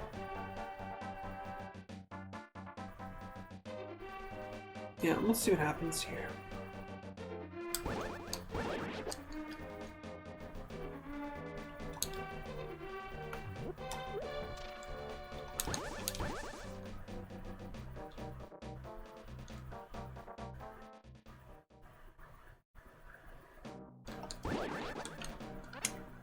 So I saw the new Ghostbusters movie, Ghostbusters Afterlife, and I really liked it. You know, I don't know. I thought it was great. It was kind of disappointing when Red Letter Media, like, were so shitty about it. But I should have seen that coming because Jay Bauman does not like feelings, basically. I'm just gonna say it, Jay Bauman does not like feelings. Like, I get it, you know, I would be mad if it was a bunch of bullshit, like fake saccharine, yada yada yada. I did not think it was. Hey, there's that flute! That's cool, we got the flute.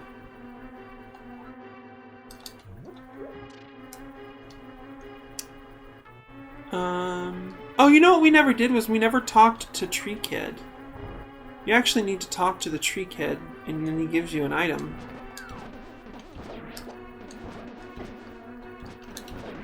Durr. I knew that.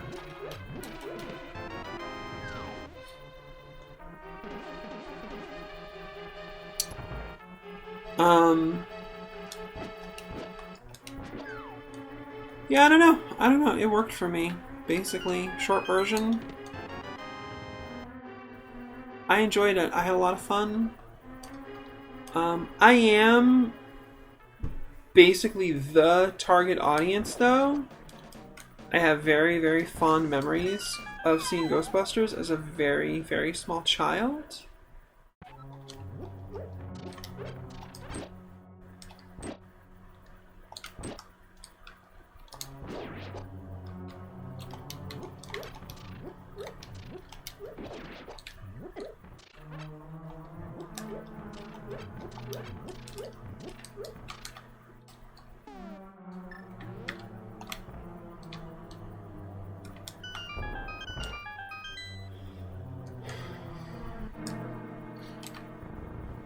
And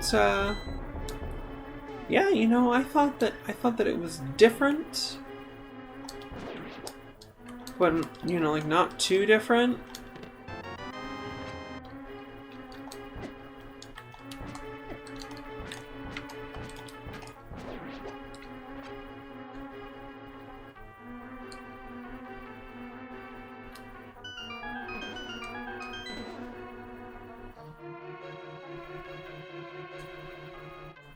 I remember one of their complaints was like nobody really had character arcs in the movie, and like The movie kind of had like fake character arcs.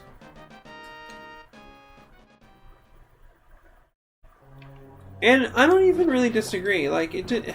Yeah, it probably didn't really have much in the way of character arcs, you know, in all honesty. But you know what also doesn't have really much in the way of character arcs? Back to the Future? Like, the original Back to the Future? I mean, look at that movie. There's no character arc. They try to, like, patch one on in the sequel, because they kind of did like a two-movie sequel. Like the second and third films were made together. Like it was like, we're doing this, we're doing both of these, and they're coming out more or less back to back. You know.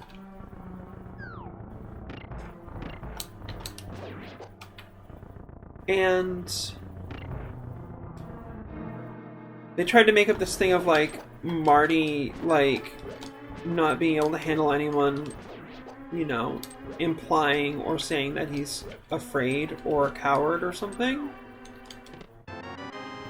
Which is just nothing remotely about that in the first movie.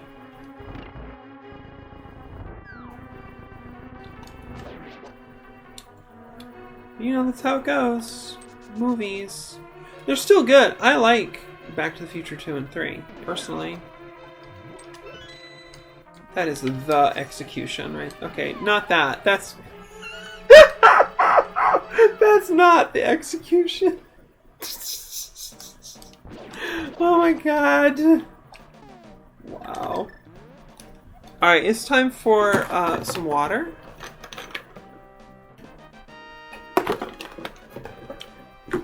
And then, lip balm break. Lip balm. It's moisturizer for your lips.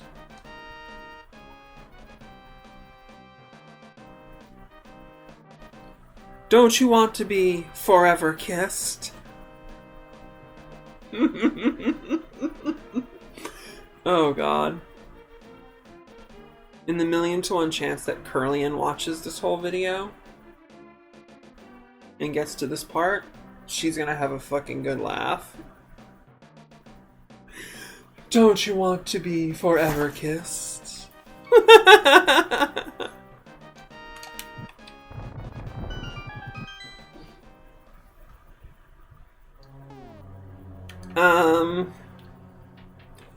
That's a mangled reference. It's not even a pure reference. It's just me, like, fucking riffing on shit. So, if you don't get it, don't worry about it. I'm just being me. I'm being weird all day long.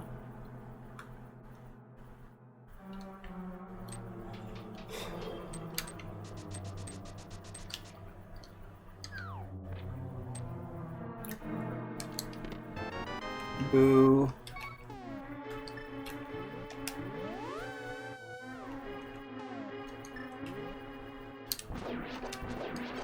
Hell yes. Execution, girls. As in, I fucking executed those fools. Because they stepped to me. That's how that works. That's what it is.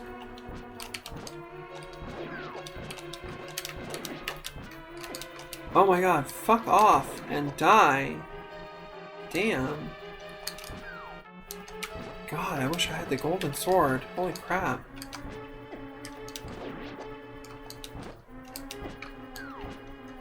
So yeah, Ghostbusters Afterlife. Can I string together some coherent thoughts about this movie?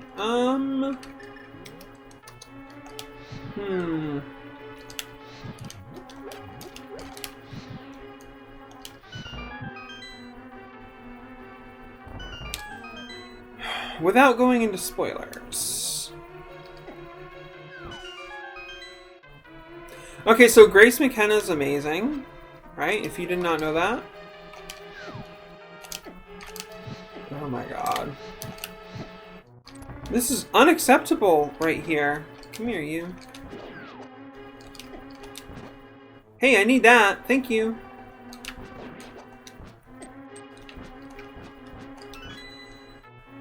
hell out of here. I actually didn't need to do any of that. I've got way more keys than I need. That was foolish of me. Alright, let's beat this dude up here. We're gonna beat him up. Grace McCann is amazing.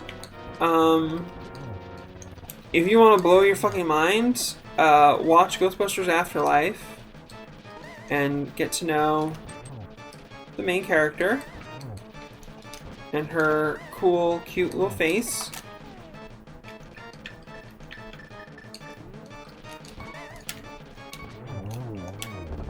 And then look her up on Google and see what she actually tends to normally look like. Okay, so there wasn't even a crystal here. And we got the flute though. Where did we get the... Yeah, we got the flute in this dungeon, didn't we? So yeah, that was worth it. That was good. Totally.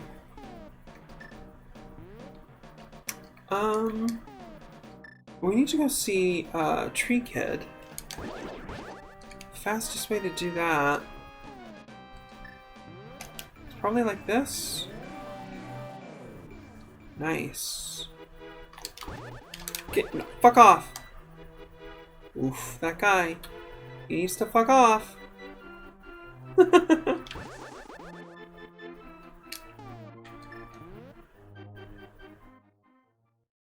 Oh, you know, we're right here too, actually. So the first thing we should do really is wake up the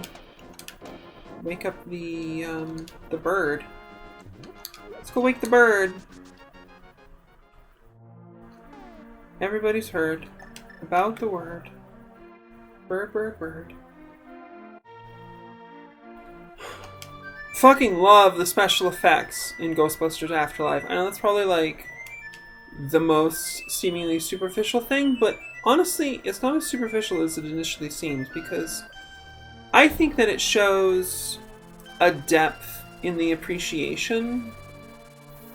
You know, people badmouth aesthetics a lot, but like,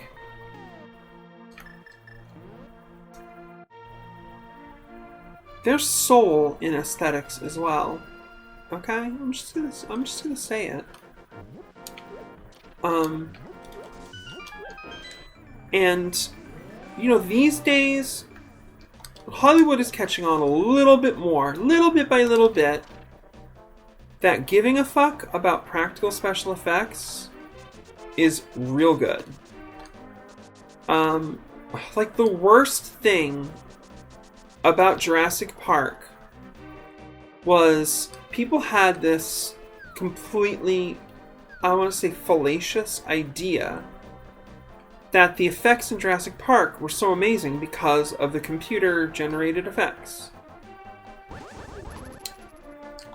Which is not even remotely true. The CG parts do look really good, but largely they look so good because... Oh, it's just 20 rupees.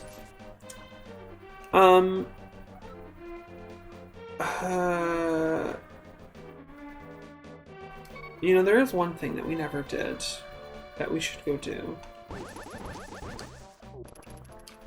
Let's go get this other tablet up here. Over down by the desert.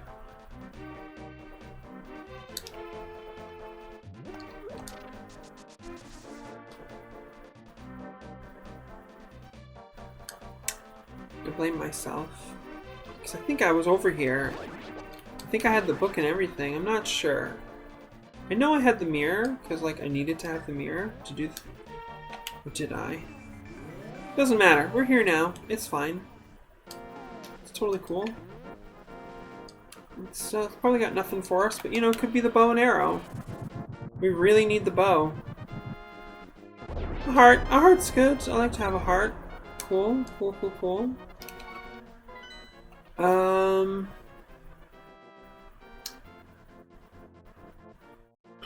We need the hook shot. We need the bow and arrow.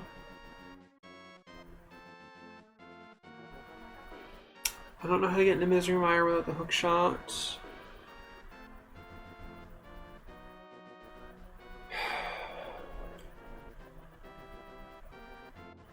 I think we're getting to the point where I just need to start diving into dungeons that I don't know for sure I can complete. There's that part of my brain right now that's telling me I'm overlooking something really simple, super obvious and straightforward. And I'm going to stare at this map until I remember what it is. We could amuse ourselves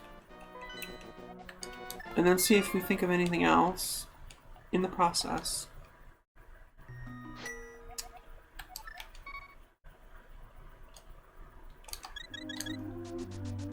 This is also a wasted trip. I could have literally just done this. I was just there. Really bad routing. Just terrible. Deplorable, darling.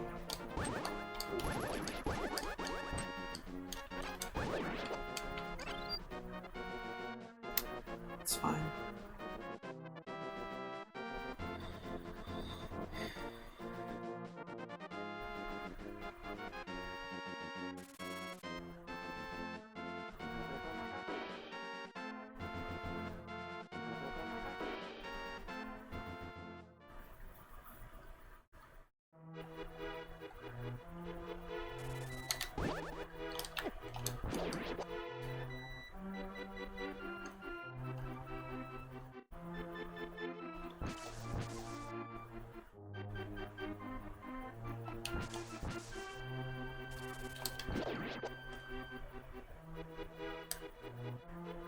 Oh, don't F with my rupee total. My god, 777? Lucky.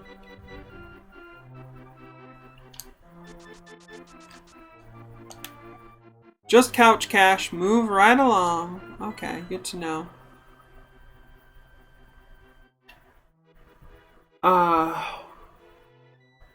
You know, I appreciated that Ghostbusters Afterlife, like, wasn't just a laugh a minute. It wasn't just like a laugh riot of a movie. I mean, I love me a good laugh riot.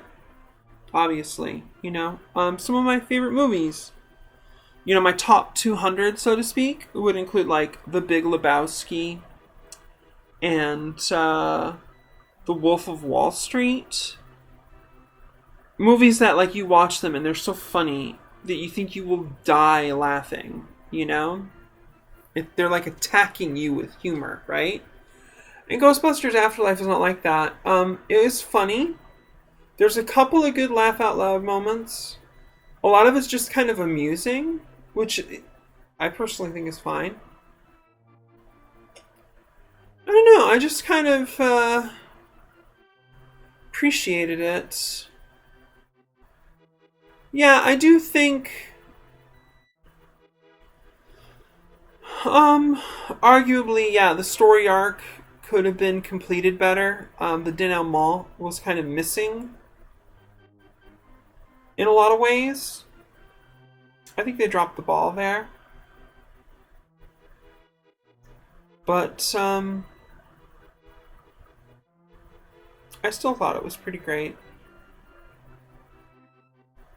Beats the heck out of that 2016 movie, that's for sure.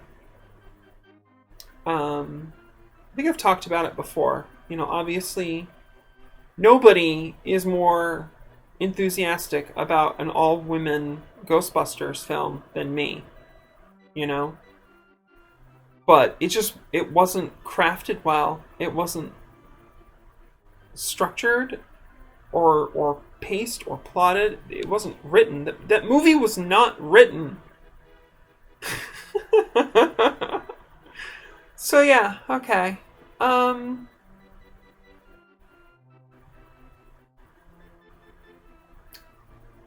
Afterlife has good action, great cinematography, wonderful compositions. There's some really stunning visual compositions with the framing and the angle and the color palettes and things. Yeah, there's a couple of images from it that, like, really stand out to me, especially with Grace McKenna. She's fucking incredible. Finn Wolfhard, like, got blown the hell away, you know? It'll be interesting to see, like, where his career goes from now. You know, he's kind of like the big breakout person from the Stranger Things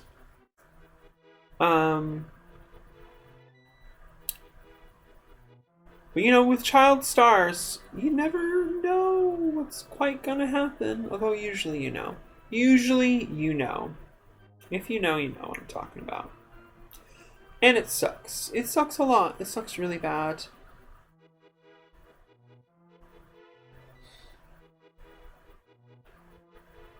Fuck else have I watched recently?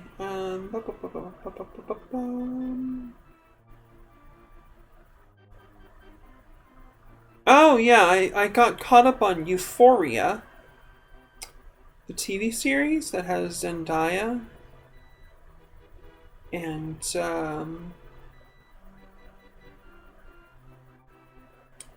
Hunter Schafer. Pretty incredible young trans actor. Euphoria is one of those kind of like modern exploitation series, in my opinion. It like really hooks you. It's got that like Netflix mentality of let's get you hooked on this like drama drug juice and let's keep you hooked. And I really hated the season finale for season 1. I hated it so much I swore off the series. I was like, fuck this. Right? But then I saw on Letterboxd that there were these 2 specials that they made as kind of like, pandemic interstitial pieces before they can get to doing an actual second season. And they were getting really good ratings. And people were saying some interesting things, so I checked them out, and they actually are really great. There's some things that I can criticize about them. They're pretty gorgeous, though. They're very daring in their structure, which I think is awesome. And they deal with a lot of material that I really highly value and deeply appreciate. The way they talk about addiction, the effect of addiction on your loved ones and the people who love you. And Hunter's character, Jules, talking about these really interesting issues that you run into when you're trans, especially for younger trans people. In the case of her character, a young trans woman struggling with like feeling valid as a woman in a world where like women are constantly programmed that like they exist to appeal to the gaze of men. And she's starting to maybe realize that she doesn't actually value the gaze of men at all. And that, I don't want to spoil anything too much. This is basically your ContraPoints narrative here is like, if a straight guy is hot for you, that's the ultimate validation, right? Because it's so visceral. Like, an erection cannot tell a lie, right? An erection can come from a lot of different sources. I do want to be clear. Erections can be caused by anxiety, discomfort, fear. But, I just saying that kind of colloquially. There's, more to it than that. The way that these men treat her, they're obviously, sexually excited in a more or less positive way, right? And yeah, when cis women treat you like they treat other cis women, that's pretty incredible validation. But that's a little vaguer, that's a little more subtle. That's a little more emotional end of things. It's probably not as visceral as when somebody is fucking you. Right? Which I guess is also something that I seek from cis women, personally, being a lesbian and all. That's tough though. You could fall down a really nasty pit if you weren't careful. I don't even want to speak. Things that are better left unsaid. We'll just stop it right there. So I watched that. I also did watch Shang-Chi and the Legend of the Ten Rings, which I was really against after seeing the trailer. The trailer I thought made the movie look extremely just typical MCU, and I felt like it had nothing to offer at all. I was like, I'm gonna skip it. It's nothing. It's a big nothing burger of a movie. But Going Rampant, the leftist, intersectional feminist YouTube media essayist, Going Rampant, who I also follow on Twitter and we chat sometimes. I forget their pronouns. I apologize. I'm going to say they, them, because that's non-specific. They were posting positively about Shang-Chi, and I was like, really? And they said, yeah, here's some things in its favor. And I was like, okay, I do like a good kung fu movie. People who know me know that I do like some good martial arts. It's a big part of what pulled me into Buffy the Vampire Slayer when I was a teenager and Buffy was still new. It was when season 3 was airing for the first time. I got into it. And a lot of things. I like a good action sequence, and I love good martial arts. Well shot, well choreographed. Tony Jaa. Those movies are unfucking real. Yeah. The Protector. What's the other really good one?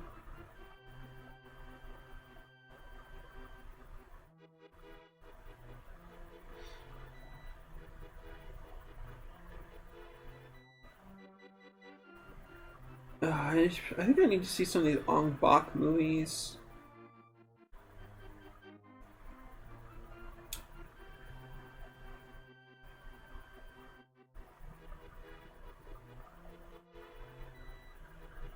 Anyway, Tony Jaa kicks ass, right? Okay, you know, I've seen my Bruce Lee movies. Right? I was really into Jean-Claude Van Damme in the 90s when I was a kid. The fucking mid-air split kicks that he could do. It was the 90s. So yeah, Shang-Chi was pretty good. Yeah, you know, I recommend it. If you're into fantasy stories, you want some incredible visuals. Yeah, good martial arts. I thought it was good. Yeah, I don't hate that I watched it. Unlike something else that I thought was going to be really good, fucking hated watching. Last Night in Soho, Edgar Wright's new movie. Ugh! It's like pulling teeth.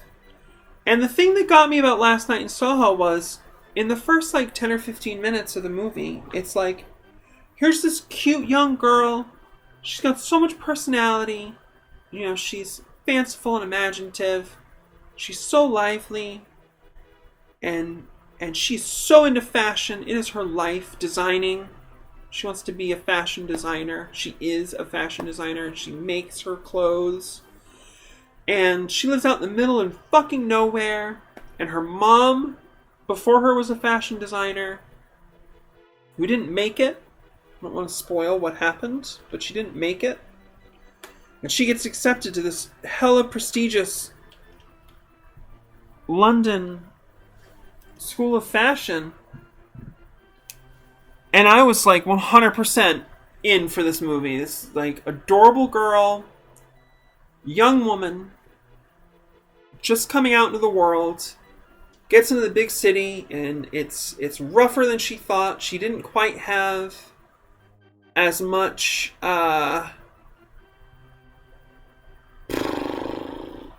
teeth in her as she thought. I'm trying to think of the right expression. I can't think of it. There's a term though. She wasn't quite as tough as she thought she was. You know? And some of the problems that she's running into, she did not expect. And they're very difficult. And I wanted to watch her go through that. But, like, here's the thing you need to understand about Last Night in Soho. That's not what Last Night in Soho is. Last Night in Soho is like a ghost horror possession, like, mind control story, actually. And it starts to reveal itself to you by just, like, suddenly you're with this completely other girl who you don't even know who the fuck she is, and it is the early 1960s, and our main character is, like, watching her from the other side of mirror reflections, and this girl in the 60s, like, looks at her like you think that she's seeing her, but, like, she doesn't really respond. It's like she's just looking at her own reflection, and she's, like, into her reflection. Which, by the way, she is portrayed by, I want to get this name correctly, hold on a second. Yes, Anya Taylor-Joy, who is breathtaking. No question about it. I don't think anybody can argue about that. So, like, her, like, digging on her own reflection, pretty understandable.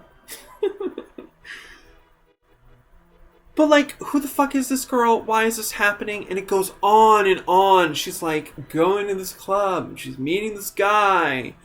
And she wants to sing at this club. And just, like, I started getting more and more frustrated. Like, why is this happening? You know, and it felt like playing Final Fantasy VIII. Where, you know, which is not an easy storyline to get into in the first place, but, like, you start to grow attached to Squall, Lionheart, and, like, the other people. I don't fucking even remember the other characters' names in Final Fantasy VIII. There's a girl, of course, the love interest. She's kind of like halfway between Tifa and Yuna from Final Fantasy X. And there's a girl who's basically a ripoff of Yuffie from Final Fantasy VII. I think? I don't remember. I just remember being super annoyed in Final Fantasy VIII when all of a sudden the story just jumps to these other characters who, like,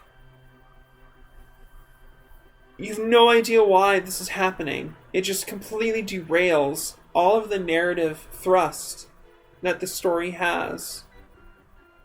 You know? I'm gonna just go ahead and do this, and maybe can I see if maybe my music thing will work? That could be good. Let's just get rid of that. Let's see if OBS will be mad at me for opening Winamp after having OBS open. I don't know. The trick is going to be 100% to get the plugin running first. For sure. And I apologize if the volume is way off.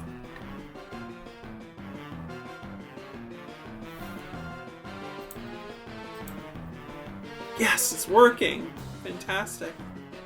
Yeah, the volume's pretty good, too. That's just about right. Anyways,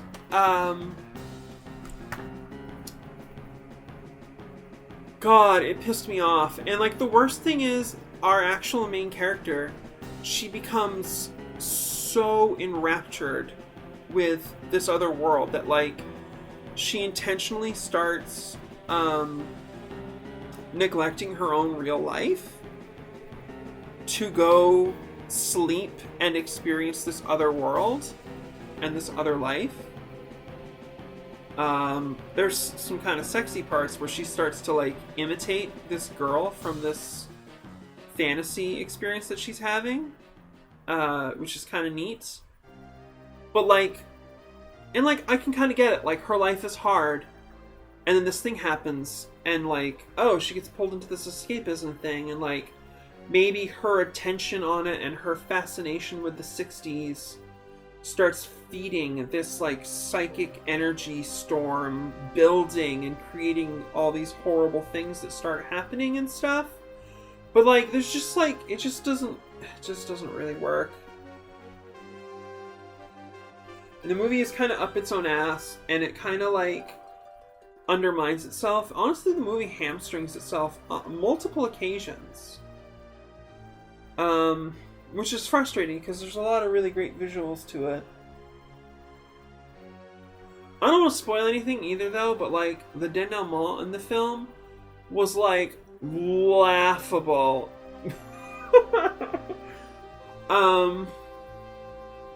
I won't tell you how or like why, but like in the denouement of the film, we get to see some of the fashion designs that the main character had been working on that we hadn't seen yet, and they're fucking ugly and dumb. And it's like I just literally had to laugh.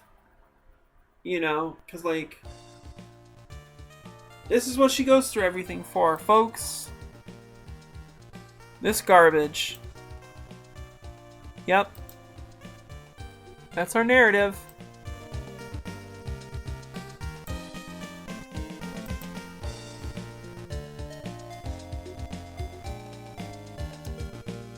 So that was disappointing. No, I know I sound really pissed about it. I would not actually call it a bad movie. There's a lot of good parts to it. It was intensely frustrating. I was not happy. I did not like it. Oh, I saw the new James Bond movie, No Time to Die. It was pretty great. You know, if you can look past the whole, like, establishment propaganda part of it, where, like, there's this, like, it's treated as a given that, like, the CIA are good guys. It's like, no, CIA are not good guys. But, yeah, the most coherent film in the whole Daniel Craig era. Very well shot. I love the director. He did that Netflix miniseries, Maniac, which highly relatable. Super, super recommend. Anybody watching who has mental health trouble or has a loved one who has trouble with mental health, Maniac on Netflix. Great stuff. Give Jonah Hill more good dramatic roles. I'm 100% about it. So yeah, that was cool. My Halloween this year was not as great as past Halloweens.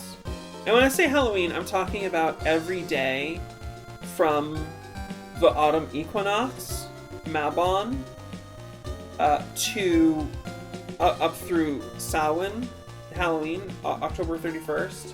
To me, Halloween lasts like 40-something days. That's me. Halloween is that. But, you know, I had this, again, if you look at my Patreon page, I have some public blog entries. And the most recent one is about some of the financial stuff that was going on and how I had to start working a job that actually pays money. And like, I keep having these financial problems come up. Because, yeah, I'm gonna have to drop a bunch more money again on my breaks. Which I kinda knew was coming. I just hoped it was gonna wait another couple months, but it's not gonna wait a couple months. I need to do it now. So yeah.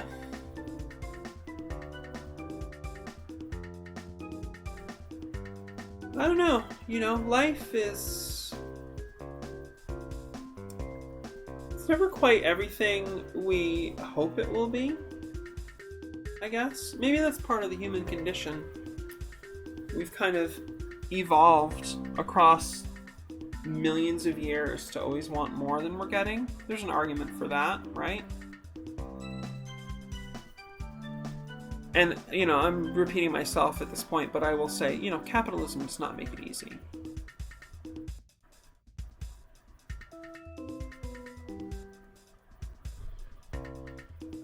Capitalism, in fact, makes it harder in many ways. Well, of course, that as a statement is a little troublesome because, like, everything's relative. Literally, everything's relative. Does capitalism make fulfillment in life harder compared to feudalism?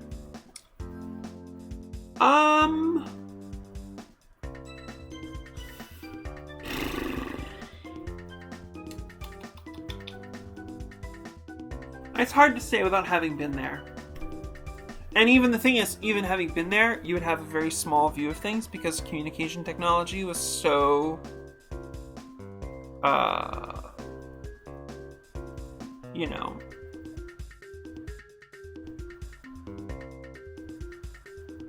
fetal at that point.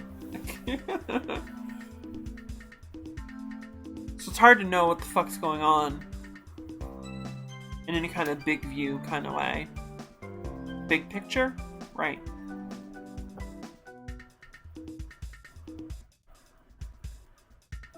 Yeah, I think probably it's a little better under capitalism compared to feudalism. Maybe. I mean, we got candy.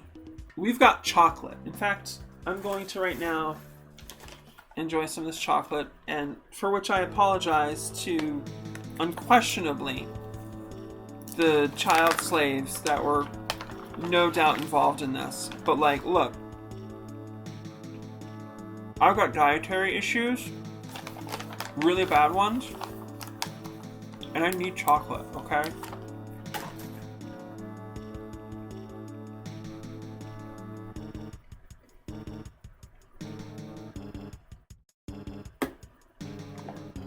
If I had Captain Marvel level powers, like, from the end of her movie, yeah, I would go and overthrow the whole fucking bullshit slavery empire. No question. I would go do that.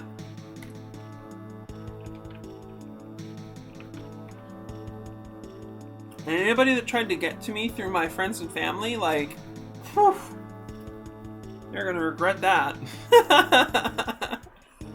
And this is like the thing that is always in the back of my mind when I read superhero comics. It's like, hey, why aren't you overthrowing the American Empire?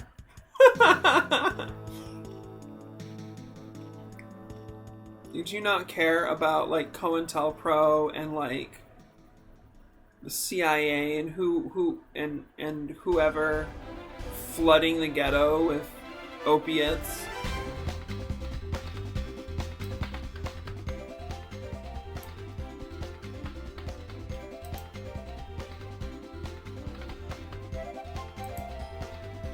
So I'm waiting until I find that book. That book that's, like, completely real about that. That would be wild. That would be totally great.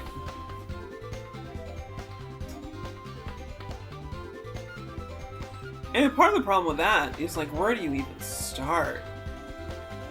Oh my god. Sometimes I wish I had, like, Super God, Super Saiyan level powers. Can you imagine if that happened in the world? You could literally be everywhere at the same time. Just be like, okay, you, stop picking on that poor trans girl.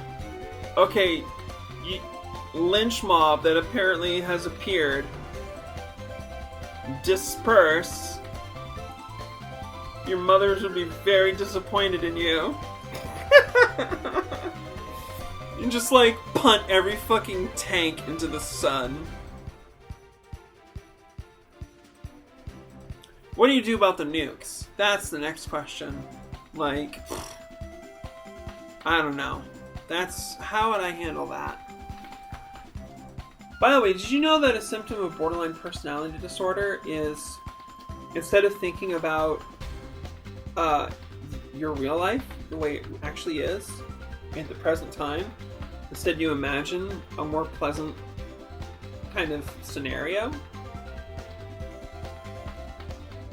It becomes so reflexive that like you don't even notice it happening. How do you deal with nuclear weapons? Jesus God.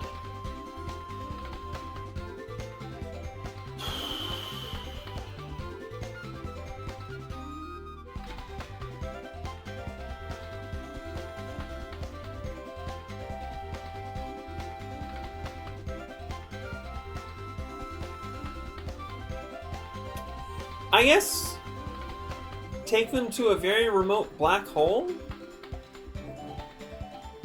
That's the first thought that comes to mind. I do not like feeding black holes, but or take him to a remote sun in the middle of nowhere that has no habitable planet at all.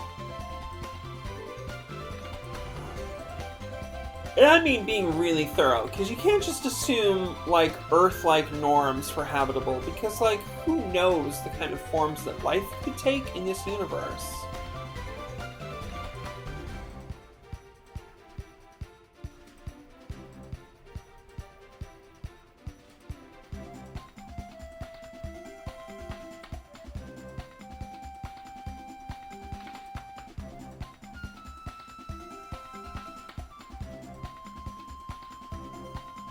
I'm telling you though, like, all the other things aside, lots of important things, of course.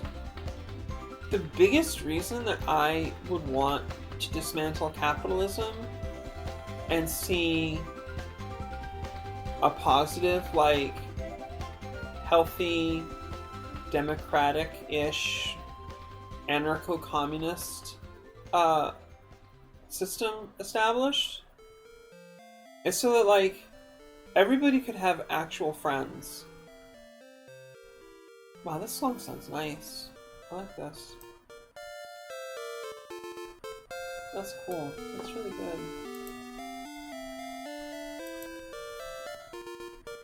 There's a little bit of, like, echo or resonance.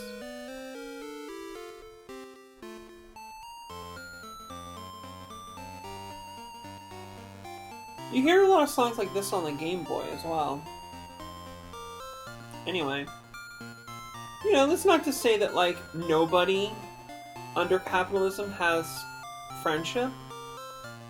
I just think it's a lot more difficult, especially if you're not, affluent. Maybe I expect too much from friendship. I don't know. You know, humans are always going to have conflict, right?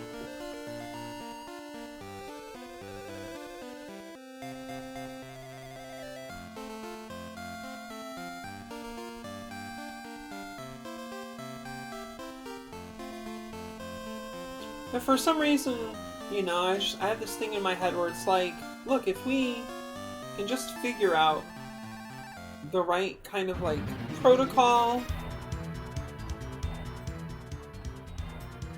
and the right kind of, like, ethical frameworks, you know, we can structure things so that, like, there doesn't have to really be conflict. You know, humans have limitations. People get hungry, tired,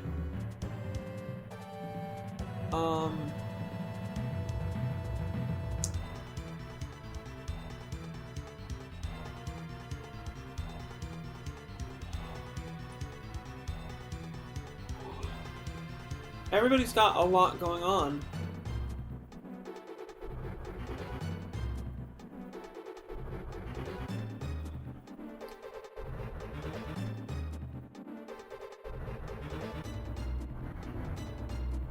I mean, look, let's be real. What I really want is just, like, a big cuddle pile that never ends. That's what I actually want.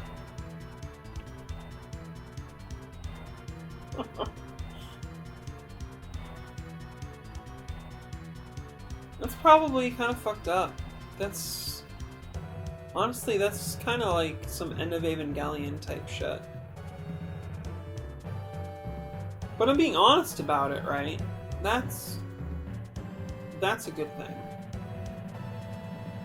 And not even that I'm being honest with other people about it, like just being honest about it with myself is really important.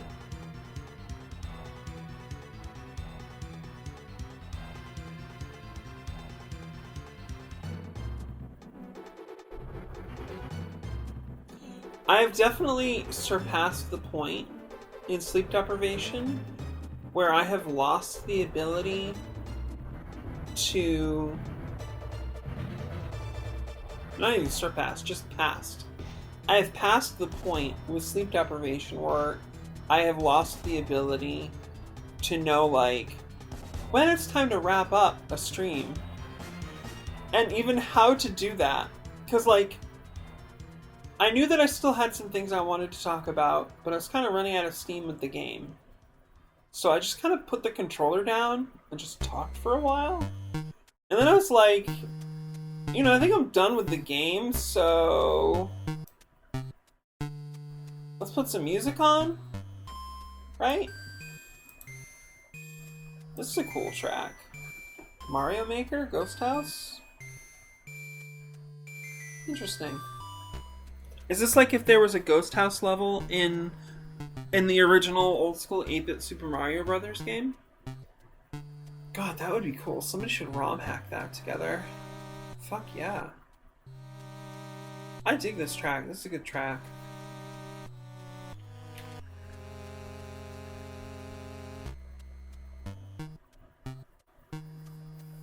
It's just been difficult.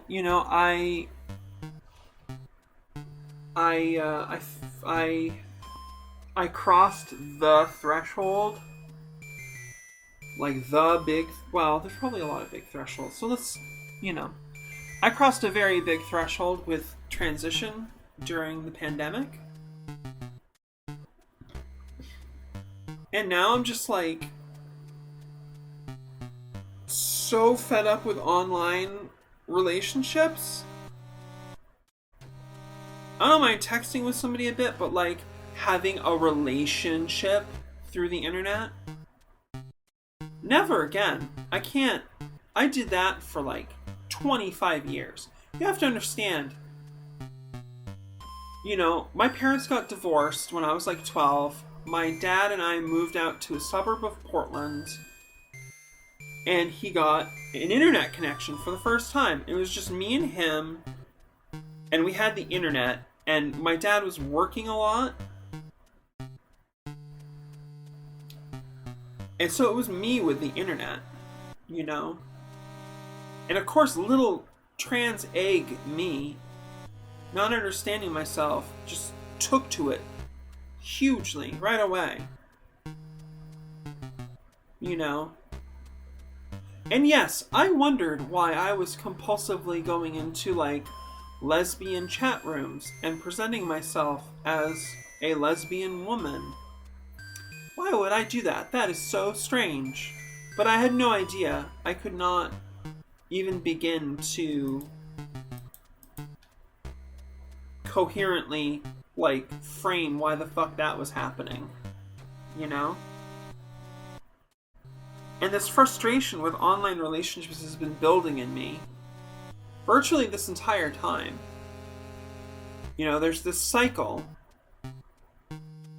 Let's say the starting point is I'm looking for a new online connection with somebody. I'm looking for something. I'm looking for a person to get wrapped up in with together, right? And that could go on,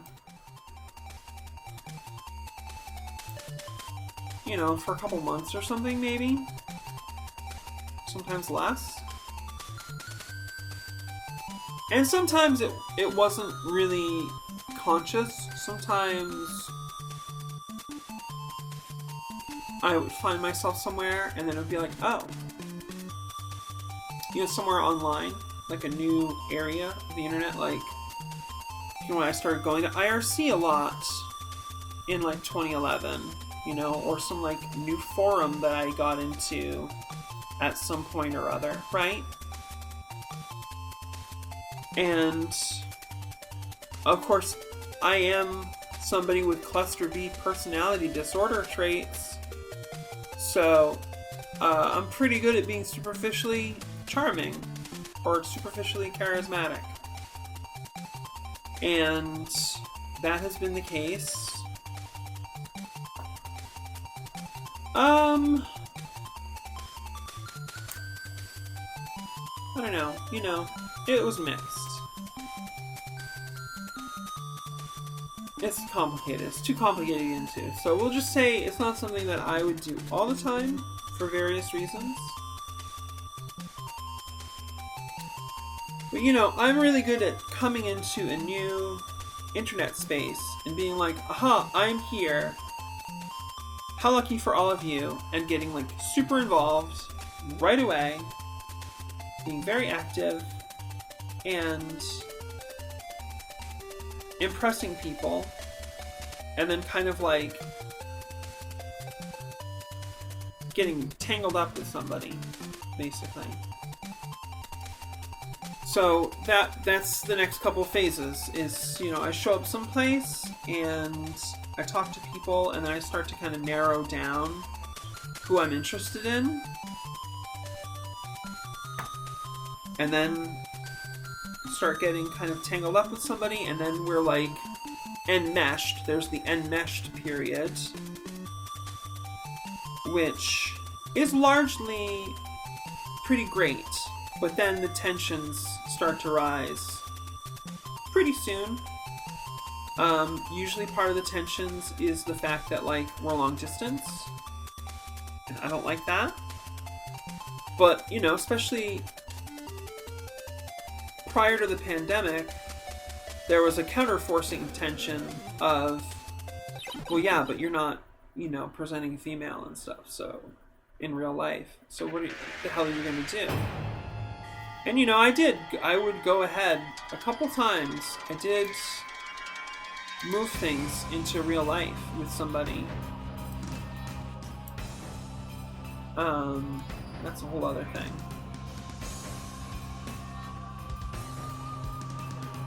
And then various things would just start to fall apart, basically. I don't want to get into too many details. My point is, there was a cycle to this, and it kept happening over and over. And as time went on, the cycle started to become really fucking apparent to me. And it gets like sickening, it gets tiring, it gets so old. It's like, really, we're playing this song and dance again? You know?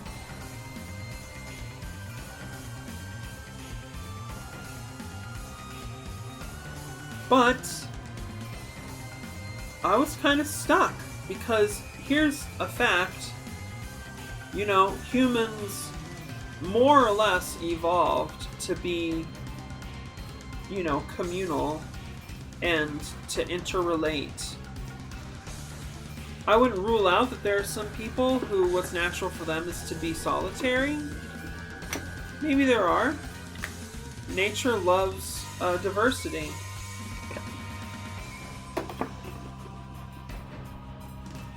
But most humans need various forms of companionship. So as sick as I was getting with this pattern, I still like needed it, because I didn't see any other way that I could kind of fulfill that need. The companionship drive, right?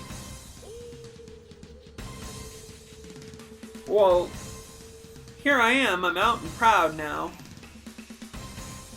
Thanks to various hypnosis influences, some of my own work, some of my work I've done on myself, some of which I've made into public forums. Like, yes, I listen to my own files. That's how you know, like, I get high on my own supply. You know, you can trust that kind of a behavior. No, I'm kidding. Hypnosis is different than drugs. Hypnosis is like a whole other class of substances, you know? And some of them can be very addictive and harmful. Sure, totally. And a lot of it is, again, relative. It's relative to the individual, you know? Don't mix oil and water. Right? Right. Or oil and water don't mix. That's very sleep deprived at this point. Have been streaming for almost 3 hours. Cool. Very cool. Let's finish the story. So, for the last 6 months and some change, I've been trying to make new connections. I've met a lot of people. I don't know, just like, probably most people aren't looking for the kind of friendship that I am, I guess. I guess, you know, most people who are out there in the world, who have their lives together, have all this pre-existing stuff. You know, it's weird for me because I've been kind of a shut-in since my egg broke. Because I was, like, not ready to transition publicly, but like that did not make getting misgendered hurt any less. Like, funny thing, once you realize you're trans, at least for a lot of us, it doesn't matter how you're presenting. Getting misgendered still hurts. And I don't just mean emotionally, like it was literally like being stabbed. So, and what are you gonna do? Like, go out and meet people and then explain to all of these people, oh, just so you know, by the way, like, don't jump to the conclusion that the person that you're seeing in front of you actually represents me. I don't know how to be myself yet. I'm still trying to learn. You know? Like, yeah, it's real, but probably a lot of people aren't gonna, I don't know, it's just like another wrinkle. I do not want to deal with that. So, you know, I got pretty reclusive, you know? I've always had Curlian. True blue. Couldn't ask for a truer friend. Curlian is the coolest. Go check out her Twitter. At CurlianL. It's not safe for work. So keep that in mind. She's an amazing artist. I'm super excited to see her art grow.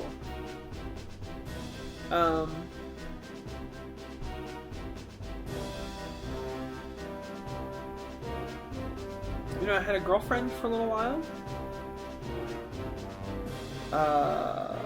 And that's how I really came to understand my cluster B diagnosis. So you probably can guess how that went. Was not great.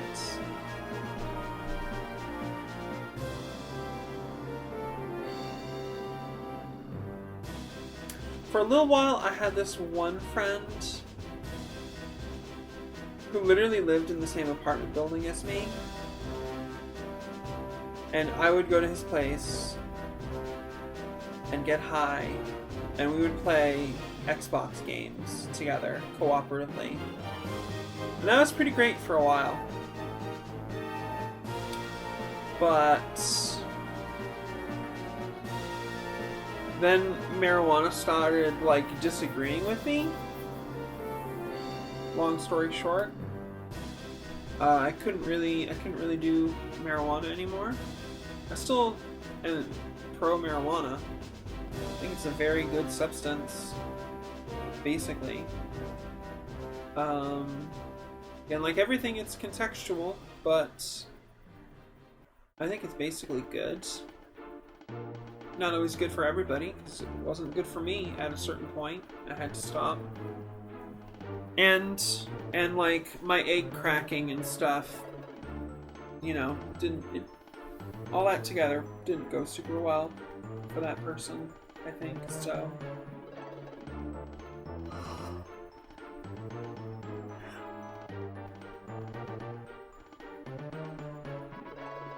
Yeah, I don't know. You know, I've met a lot of people in the last 6 months. But it's been difficult. It's really difficult. It doesn't come supernaturally to me to go out and meet a lot of people. I'm outgoing, but I honestly think that I am kind of an introvert. Especially like gatherings of people where people are supposed to like mingle. That's exhausting. Oh god. Like, I want to be seen there. I want to be one of the people who are there and everything. I want to be that like social butterfly type of person. But I don't...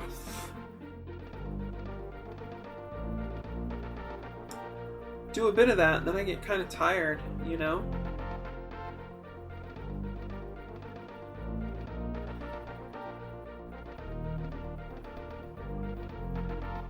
So I think it's just tough to, like, make friends in my situation, you know? Coming out of the closet, so to speak. Transitioning later in life. Losing or leaving behind virtually all of your old friends. Struggling with familial relationships as well, not having very good family relationships. Like, yeah, Curlian and I are really tight, but like,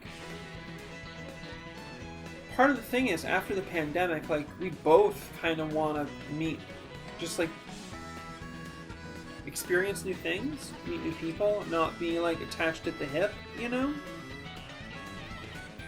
So, yeah, I don't know. The thing that's really fucked me up the most, though, is like the people who I've met who are like, I meet them and they're really enthusiastic about, you know, being friends with me, you know, socializing, relating, doing things together, spending time together, you know? And then it just like evaporates. And like it fucks with my cluster B stuff. Because paranoia, you know, comes in with cluster B. It does. Because you gotta understand like where cluster B comes from. It comes from like really toxic attachments to primary caregivers in very early childhood. We're talking about like age 2, 3, 4, 5, 6, 7 years old. In that range. And when you have a really unhealthy relationship with your caregiver at that age, I think the natural impulse is to wonder, like, what's going on? Why is this happening? I don't understand.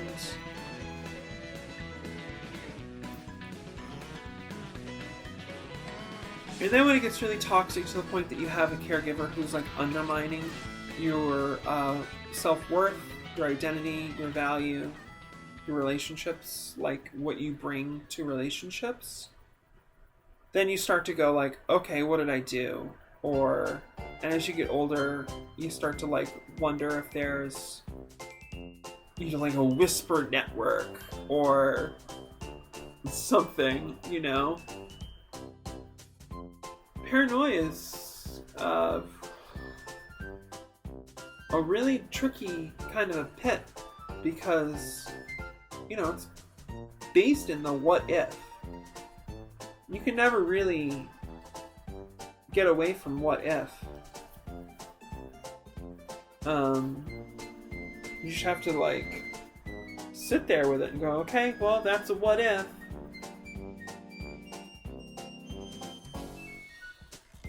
Because you can what if yourself all day long.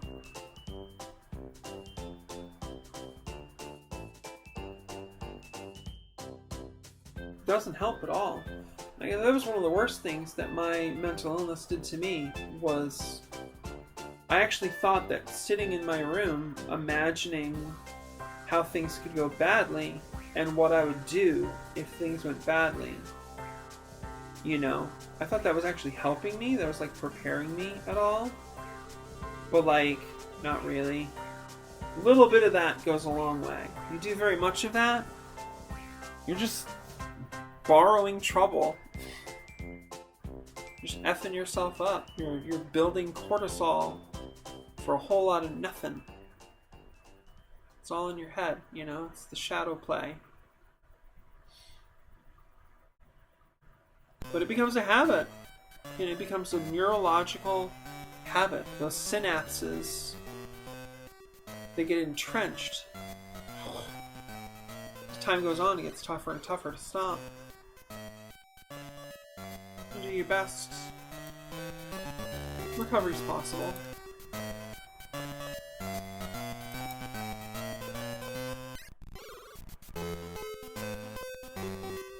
So that's been the hardest part for me, is, you know, the people who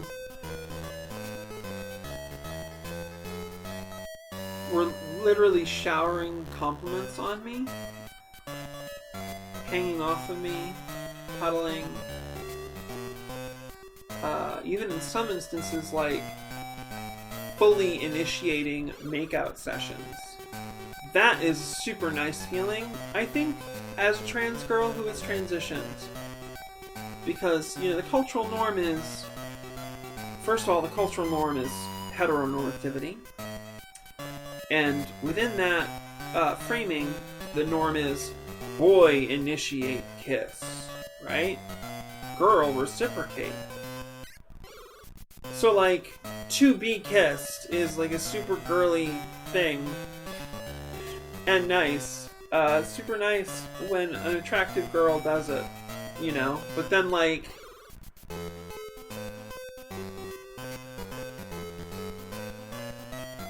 you text them, and they text back, but, like... not really feeding conversation. Ugh, God.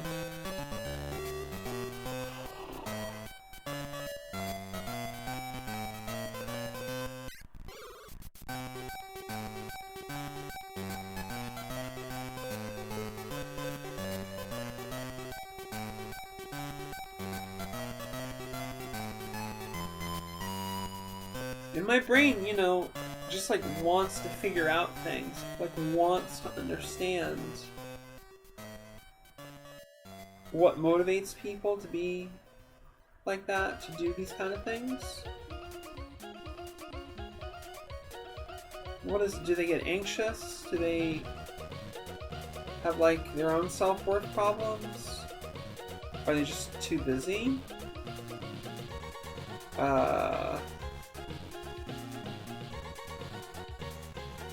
All kinds of possibilities. It goes crazy. Because me, I get, you know, if somebody shows me that kind of attention, I get attached. I'm gonna be honest, you know? I am not used to having that kind of stuff happen and feeling like, you know, okay, that happened. Doesn't mean anything necessarily going on forward. I'm not used to that. And I think an argument could be made for it being kind of, you know, open for criticism.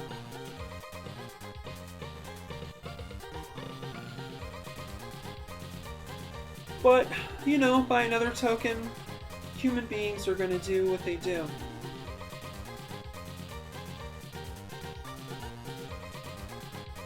Most behavior is motivated for some reason that,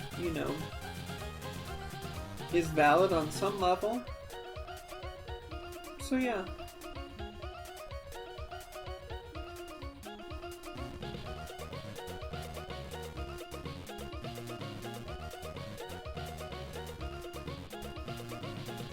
That is where I am today. And I apologize to anybody who supports my Patreon or is into my hypnosis content. It's like waiting for the next thing and like, oh, this is how she's spending her time. Like, look, I'm sorry, I need a social life. It's weird. This is like part of transition for me.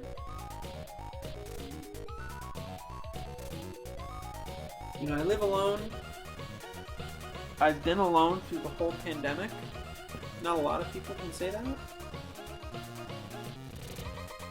And I was very security-minded, especially during like the heaviest parts of the COVID waves. A couple times I didn't leave my apartment for 2 weeks straight.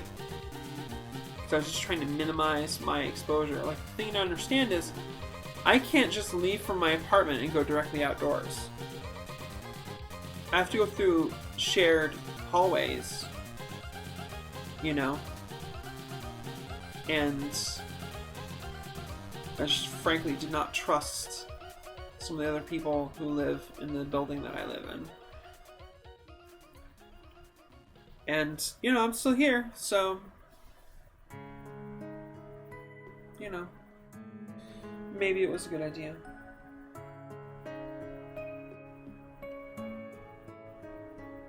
I actually don't think I know anybody who's actually caught COVID.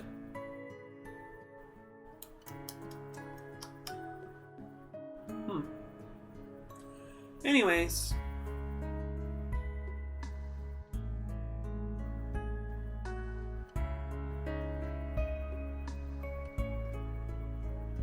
It's been tough. There have been nights where I thought that I just couldn't take it anymore. It gets rough. But right now, today, I am in a place where I feel like I can stand on my own 2 feet. Things aren't perfect. It's tough sometimes. I lose some nights now and then to, either listening to sad music or watching a sad movie or two and crying. I'm a big crier.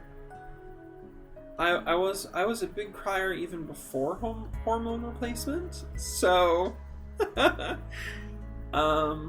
yeah. I usually cry at least a couple times a week. I don't think it's a bad thing. And I'm sure that I know that there are people who know me in life who they would hear this and they might feel bad, oh, they should do something about it, But I think it's just life for me, I'm a highly emotional person.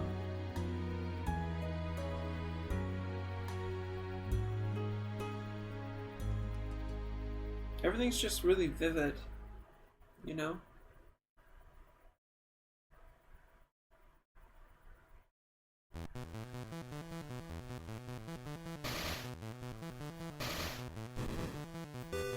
But yeah, I've been doing this day job thing for roughly 2 months, give or take. And yeah, the work conditions aren't everything they should be. The pay isn't always everything it should be. But sometimes, I'm picking out my outfit for a day, and I realize that I literally paid for every piece of, clothing that I'm wearing, even my shoes. And that is a new thing for me. I relied a lot on people. Yeah, abusive people, too, actually. Which is a really shitty situation to be in when you financially rely on somebody who's abusive. And yeah, it's pretty cool, you know, like, I make my dinner, and I'm like, hey, I actually, like, paid for this, you know? I mean, it's not gonna match the feeling of,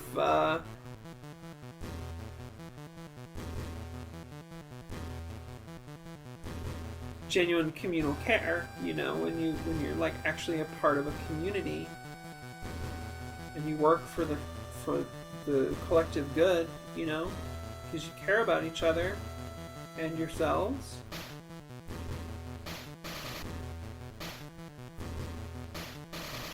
But, you know, that's not everything, and feeling like, hey, you know, I did this myself. It's okay. It's okay.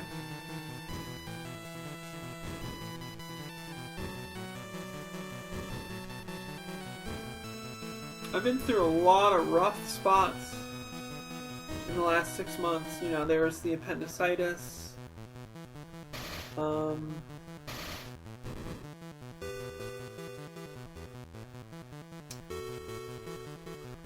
had some really major social explosions. I want to put this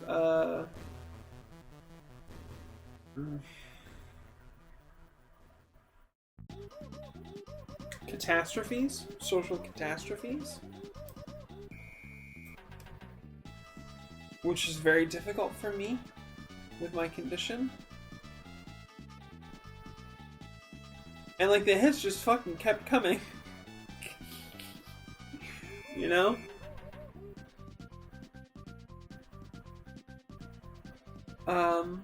But I can look in the mirror and say, even after everything, it's still you.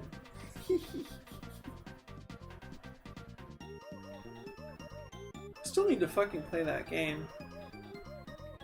Undertale? Oh, I meant to talk about this earlier. So, nobody's watching this part. I should have said this stuff hours ago. So, apologies to anybody who's invested in ongoing series, specifically the Grand's Final Fantasy series. I'm pretty much positive our next session with Grand's Final Fantasy will be the last one. I think we're going to finish the game. And I need to decide what the hell I'm going to do after that for Final Fantasy. So I need to take some time and look through what's available for Final Fantasy II ROM hacks. See if anything there makes me want to go get into that. I'm not expecting it though, because I just flat out don't like the game system for Final Fantasy II. They don't have experience levels like proper, just like what you do in fights directly affects your stats. They go up and down. Bold idea, but not very good execution. Mostly you have to exploit the game to get anywhere. And I just don't like that. So we'll probably get into Final Fantasy III, which I've heard has a pretty good story. Bothers me a little bit that all the characters are male, and being as that the game has way more of a story to it than Final Fantasy 1 does, that like their gender is like inescapable, unlike our Final Fantasy run where our canon is these characters are all girls. There are girls. Yeah. Joko, Mari, Inke, and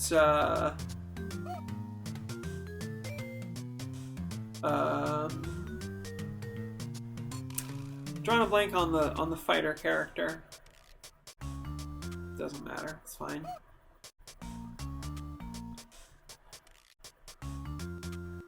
But like, if I'm ever gonna play Final Fantasy 2 or Final Fantasy 3, it's gonna be now. It's either now or literally never. Like, unless indefinite life extension comes along somehow, technologically or magically or whatever, somehow. Yeah.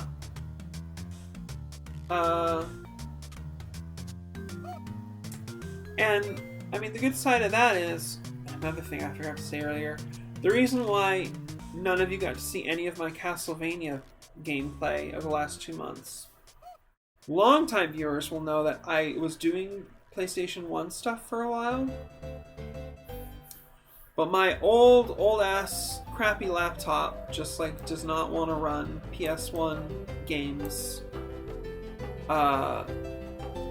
for shit. So that's not going to happen.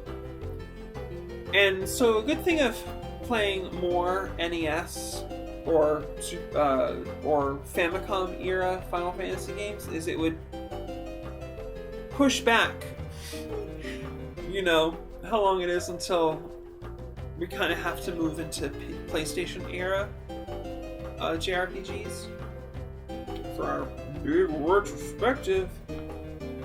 I started playing Breath of Fire 4 just like on a lark one night. God, that game is like, ugh, so annoying. A lot of PlayStation 1 JRPGs suffer from bloat. And Breath of Fire 4 particularly struggles because it has such a languid pace. Yeah, anyways. So yeah, I do want to finish Gron's Final Fantasy, obviously. And then, other than that, I'm not sure what we're gonna be streaming, or how often we're gonna be streaming. I really shouldn't have streamed tonight, but I don't know. I wanted to play an action game, and I just felt like played out on Mega Man games. Especially when we tried to do difficult mode, Mega Man 2, and I had everything down really fucking well until we hit the brick wall of this issue of like, you know, the frame, the sprite limit on the wall turret boss. As angry as I audibly got in that video, like, you don't know how much that upset me. Like, it was like being smacked down by fucking gods. Like, no, your progress stops here, little girl. Like, oh, fuck you, I'm this close to completely, for real, beating Mega Man 2 difficult mode. Fuck you. You know? Couldn't do it. We had to stop. And then, God, the final boss. Getting there. God, that game is fucked up. Mega Man 2. That game is fucked up. They're just like... so much Mega Man X, I don't know. It's like I'm not even playing it anymore, you know? It's like I could sleep. And it would just still keep happening. You know? So I don't know. I don't know what we're doing after this. There are PC games I want to play, but again, we've had some performance issues. One thing that I really wish I could get into someday is doing a really good couple of runs of Open XCOM. But the problem with that is I have some very particular desires about what mods I want to have active during that game, and it will literally take hours and hours of work to prepare for. Like, potentially 1 or 2 dozen hours of prep time.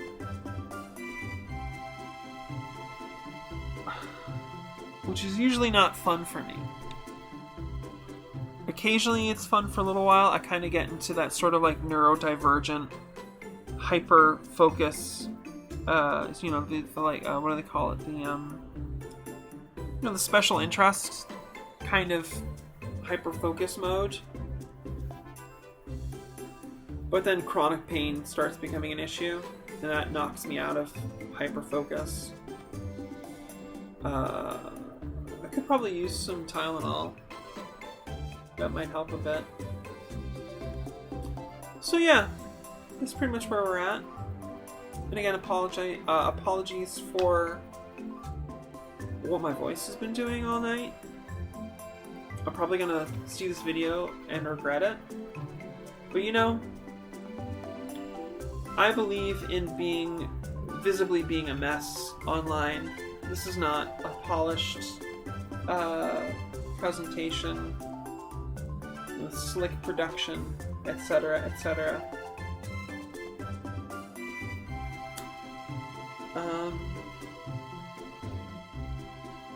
Yeah, if I can be imperfect on stream, I hope that helps other people feel like it's okay for them to be imperfect as well. That's like I say in some of my files. It's good to have an ideal in your mind, but like, you don't have to be that ideal. You don't have to be it right now. You don't have to be it ever.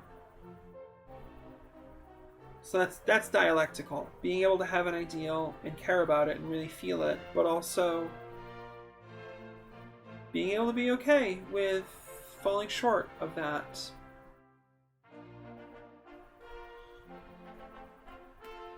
God, some of these visualizers are so good.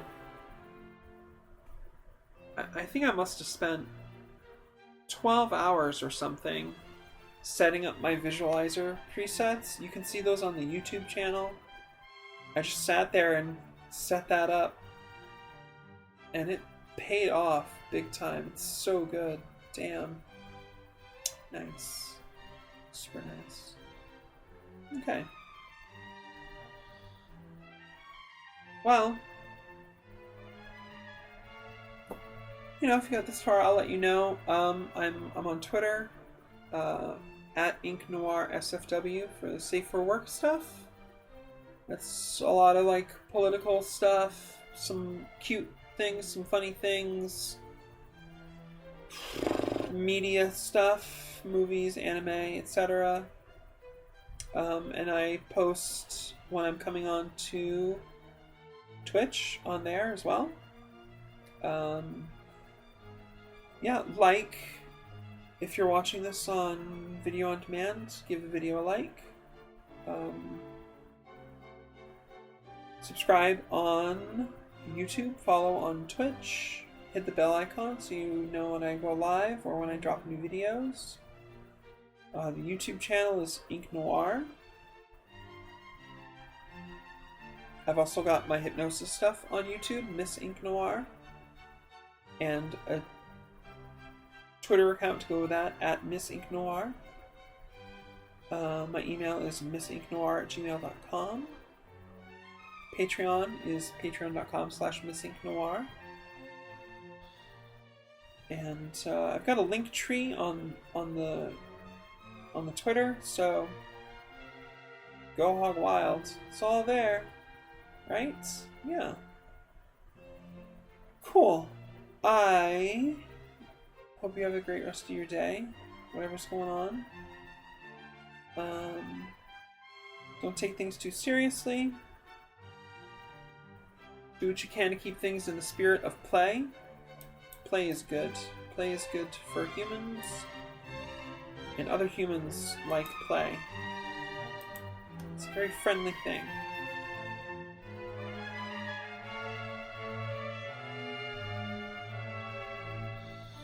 Drink water, keep moisturized.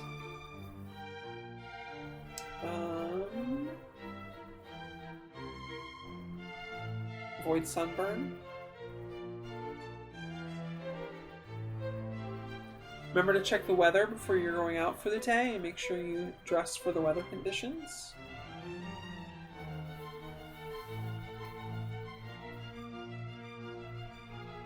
Yeah. Until next time, as I always say, take care of yourself, be excellent to others, and smash the fash. It's not going to smash itself. Occasionally, it does a really spectacular face plant, breaks some teeth, but yeah, the death cult of fascism is programmed to only really self-destruct after it's destroyed everything else. So let's not wait for them to get to that point, because that would suck. That would suck a lot. Cool.